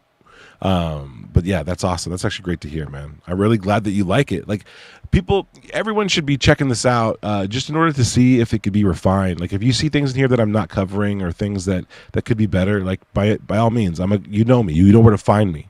Come into his spaces, right? Ask me about it. Let me know. Give me your idea. DM me. I am a bit of an open book, right? All that stuff would be cool. So definitely check that out and hit me up. Any kind of detail-oriented stuff, I'm all about. I'm just going to catch up on some of the chat real quick. Big shout out to Sassy. Sassy, I got the order. The order should be going through, which is great. So there's that little update. Thank you so much, guys. Thank you. Buying merch, keeping the site going. And again, if you know somebody who does a lot of spaces, or someone with an event or any kind of product or a book or a talk they got coming up, a podcast they're going to host, the site is going to launch in September. And if you know anyone who's planning stuff out on that day and they want to advertise, this is the place to do it. This is the time to do it. I'm going to be basically funneling all of my efforts of video content creation, social media, like all that stuff is going to be done kind of through the timeline now. I really, really want this to be a functional thing for a long time. And that's going to require a lot of effort, a lot of focus, a lot of maintenance, and a lot of thinking power. And so that's what I'm trying to hope I can dedicate. If the more time I have to dedicate to this, the more of those questions I can solve, issues I can solve, things I can answer. Eric, you mentioned a civilian report button. Absolutely. Absolutely. There will be a civilian report button. Now, I think that's going to be in a little later stage. Okay. A later stage where I can easily place those civilian reports places, because I plan on getting a lot, right? I really, really do. But I want it to be, I want my site to be able to handle it, right? I want people to be able to report their sighting. But then what am I going to do with that reporting? So one thing I'm doing is I'm creating extra categories that are going to be interchangeable. So like here, you could turn them off, but I'm also going to give people an option to replace it. So you'll be able to replace the category with something like civilian reports, right? Or the MUFON database or anything. And you can, triple dip, do whatever you want, right? Like you'll be able to put civilian reports visible on the timeline, right? So like I said, the timeline is for historical, credible cases that are kind of well-grounded and well-rounded and established. But there are a lot of very interesting cases that aren't in that category yet. But I think if you were to compare people's personal reports, right, and the less sensational reports, if you were to compare those with the known history, you might find that certain civilian reports actually serve to back up some of these bigger cases. So this timeline here could serve as a cross-reference for anyone's personal civilian sighting. So this could be the first stage where now this is just its own database, and now what it's doing is it's gathering new reports and cross-referencing them and allowing users to cross-reference them, right? And maybe you're like a older person, you have grandkids, and you just remember this thing that you saw, and you have enough time to talk about it, right? But you don't have enough time to like do all the deep stuff, like, oh, what else was happening in 1974, Grandma? Like, I don't know. But if you put your case in here, other researchers could see it and then continue the research. So the civilian aspect of this is huge. Like, it's a big deal, and it just, for me, it's so big and it requires so much care that I need to do it in a later stage, right? But I can't get to those stages without your guys' support. Right, I can't get there without your support. There's just no way, and that comes from you guys using it. That comes from you guys sharing it. That comes from you guys talking about it, asking about it, yelling about it from the mountaintops. Like if I can continue this project for the next month, 2 months, 3 months, year, then it's gonna be great. Like what you're seeing today was done between July 17th. And today. In the first week of July, this didn't exist. It didn't. There was no code. July 2024, there was no code. I watched a video. I won a contest. I got some money. I decided I was going to set myself up so that I didn't have to take in any kind of contracts for editing or anything like that. I could just focus on this straight for 24 hours a day for 2 or 3 weeks, right? And I did. And then 2 or 3 weeks ended up being 4 weeks. Now we're into week 5, and I haven't been able to take my mind and my eyes off of it. Period. I've been able to code sometimes 12 hours a day. My left hand it feels like it's swollen, but it's not. My left hand is locking up. I had to put some like cream on it today. I'm on this site. I'm working on this site every day, all day. I'm working on the front end. I'm working on the back end. I'm working on the marketing side. I've gotten this in the hands of John Greenwald. I've gotten this in the hands of so many people that have gave me great feedback on this. Great feedback. But I had to set up like extra accounts in order to manage accounts to prevent people from like anyone and everyone just logging in while I'm working on it. Like I had to like set this up. I had to learn how to set up a back end. I had to teach myself. So it's not just like I had coding and that's it. I had to like take break from coding so I could learn how to manage, different preview accounts or the back end. Like I had to like basically build this out. And like I had no one on my team. I have a really good friend who knows a thing or two about coding, who's walked me through, oh, you're fucking it up, don't do that kind of stuff. But I've been running with this idea, and I've been the one. I'm the lead designer, I'm the lead coder, I'm the lead maintenance guy. Okay, I'm the lead researcher. I'm the lead concept developer. All the new features I had to figure out and do. But the more people who used it and the more people that saw it, the better it got. And so that's kind of like one of the reasons why I wanted to drop a demo in here and really show you guys what this is about and show you guys what I'm about to drop, hopefully within, days. Within days. I really want you guys to see it. I want you guys to use it. And right now, the only thing that's slowing this process down of releasing is that I need to, figure out what things that I could do to the site to allow maximum usability, but also provide an opportunity for people to features for people to kind of pay for, right? What other kind of extra features and kind of fun stuff could be in here that would allow people to get their money's worth? If they're like, I do want to support this project, I do want to subscribe to it. I could do this for a couple bucks a month. I could be in here and I can have access to these features that kind of build the community up. That'd be awesome. But yeah, did I see Star Nebula in here just kind of going in his mind about how this works? You'll figure it out.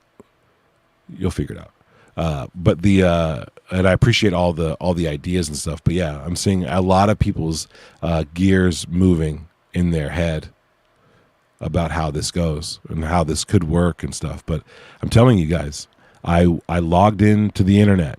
I searched for all of the possible timelines.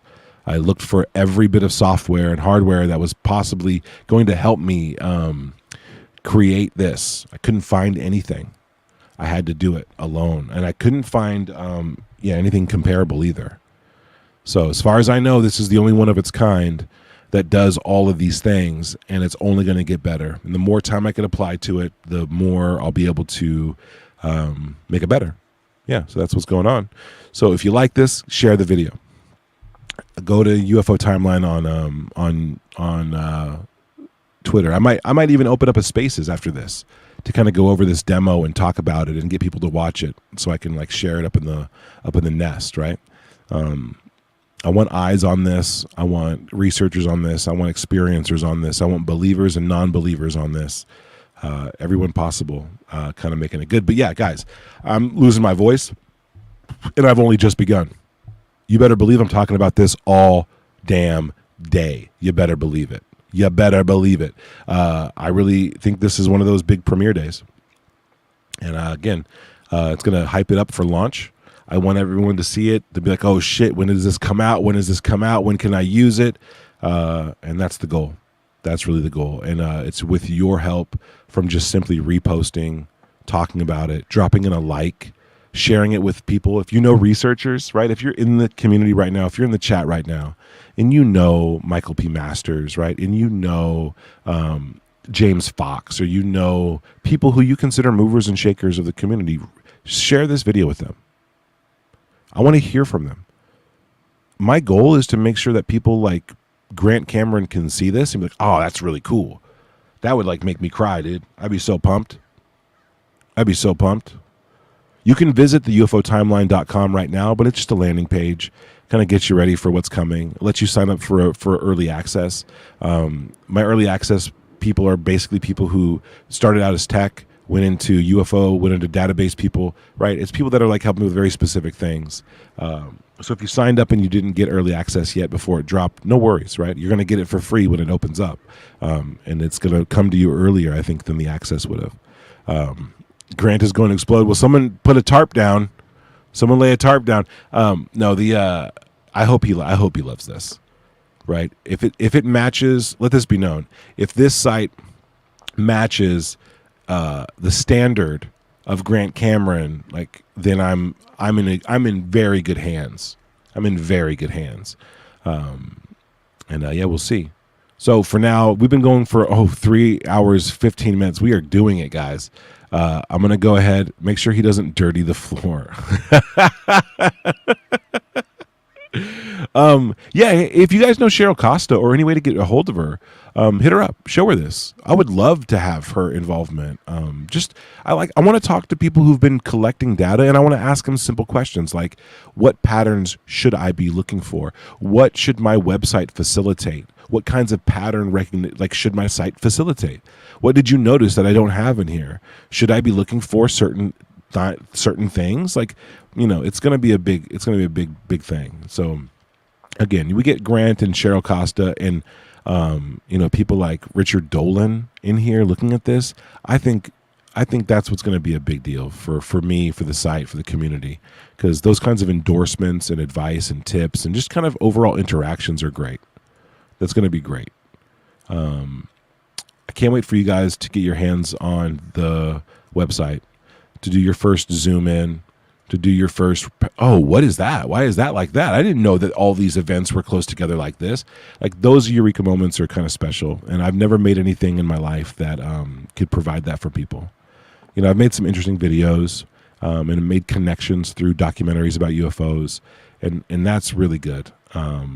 And it feels amazing, right? I have a documentary on this YouTube channel that helped me make a splash in the community. It's called Shadows of the Invisible Sun, right? My main thing is videos and art. I am not a coder.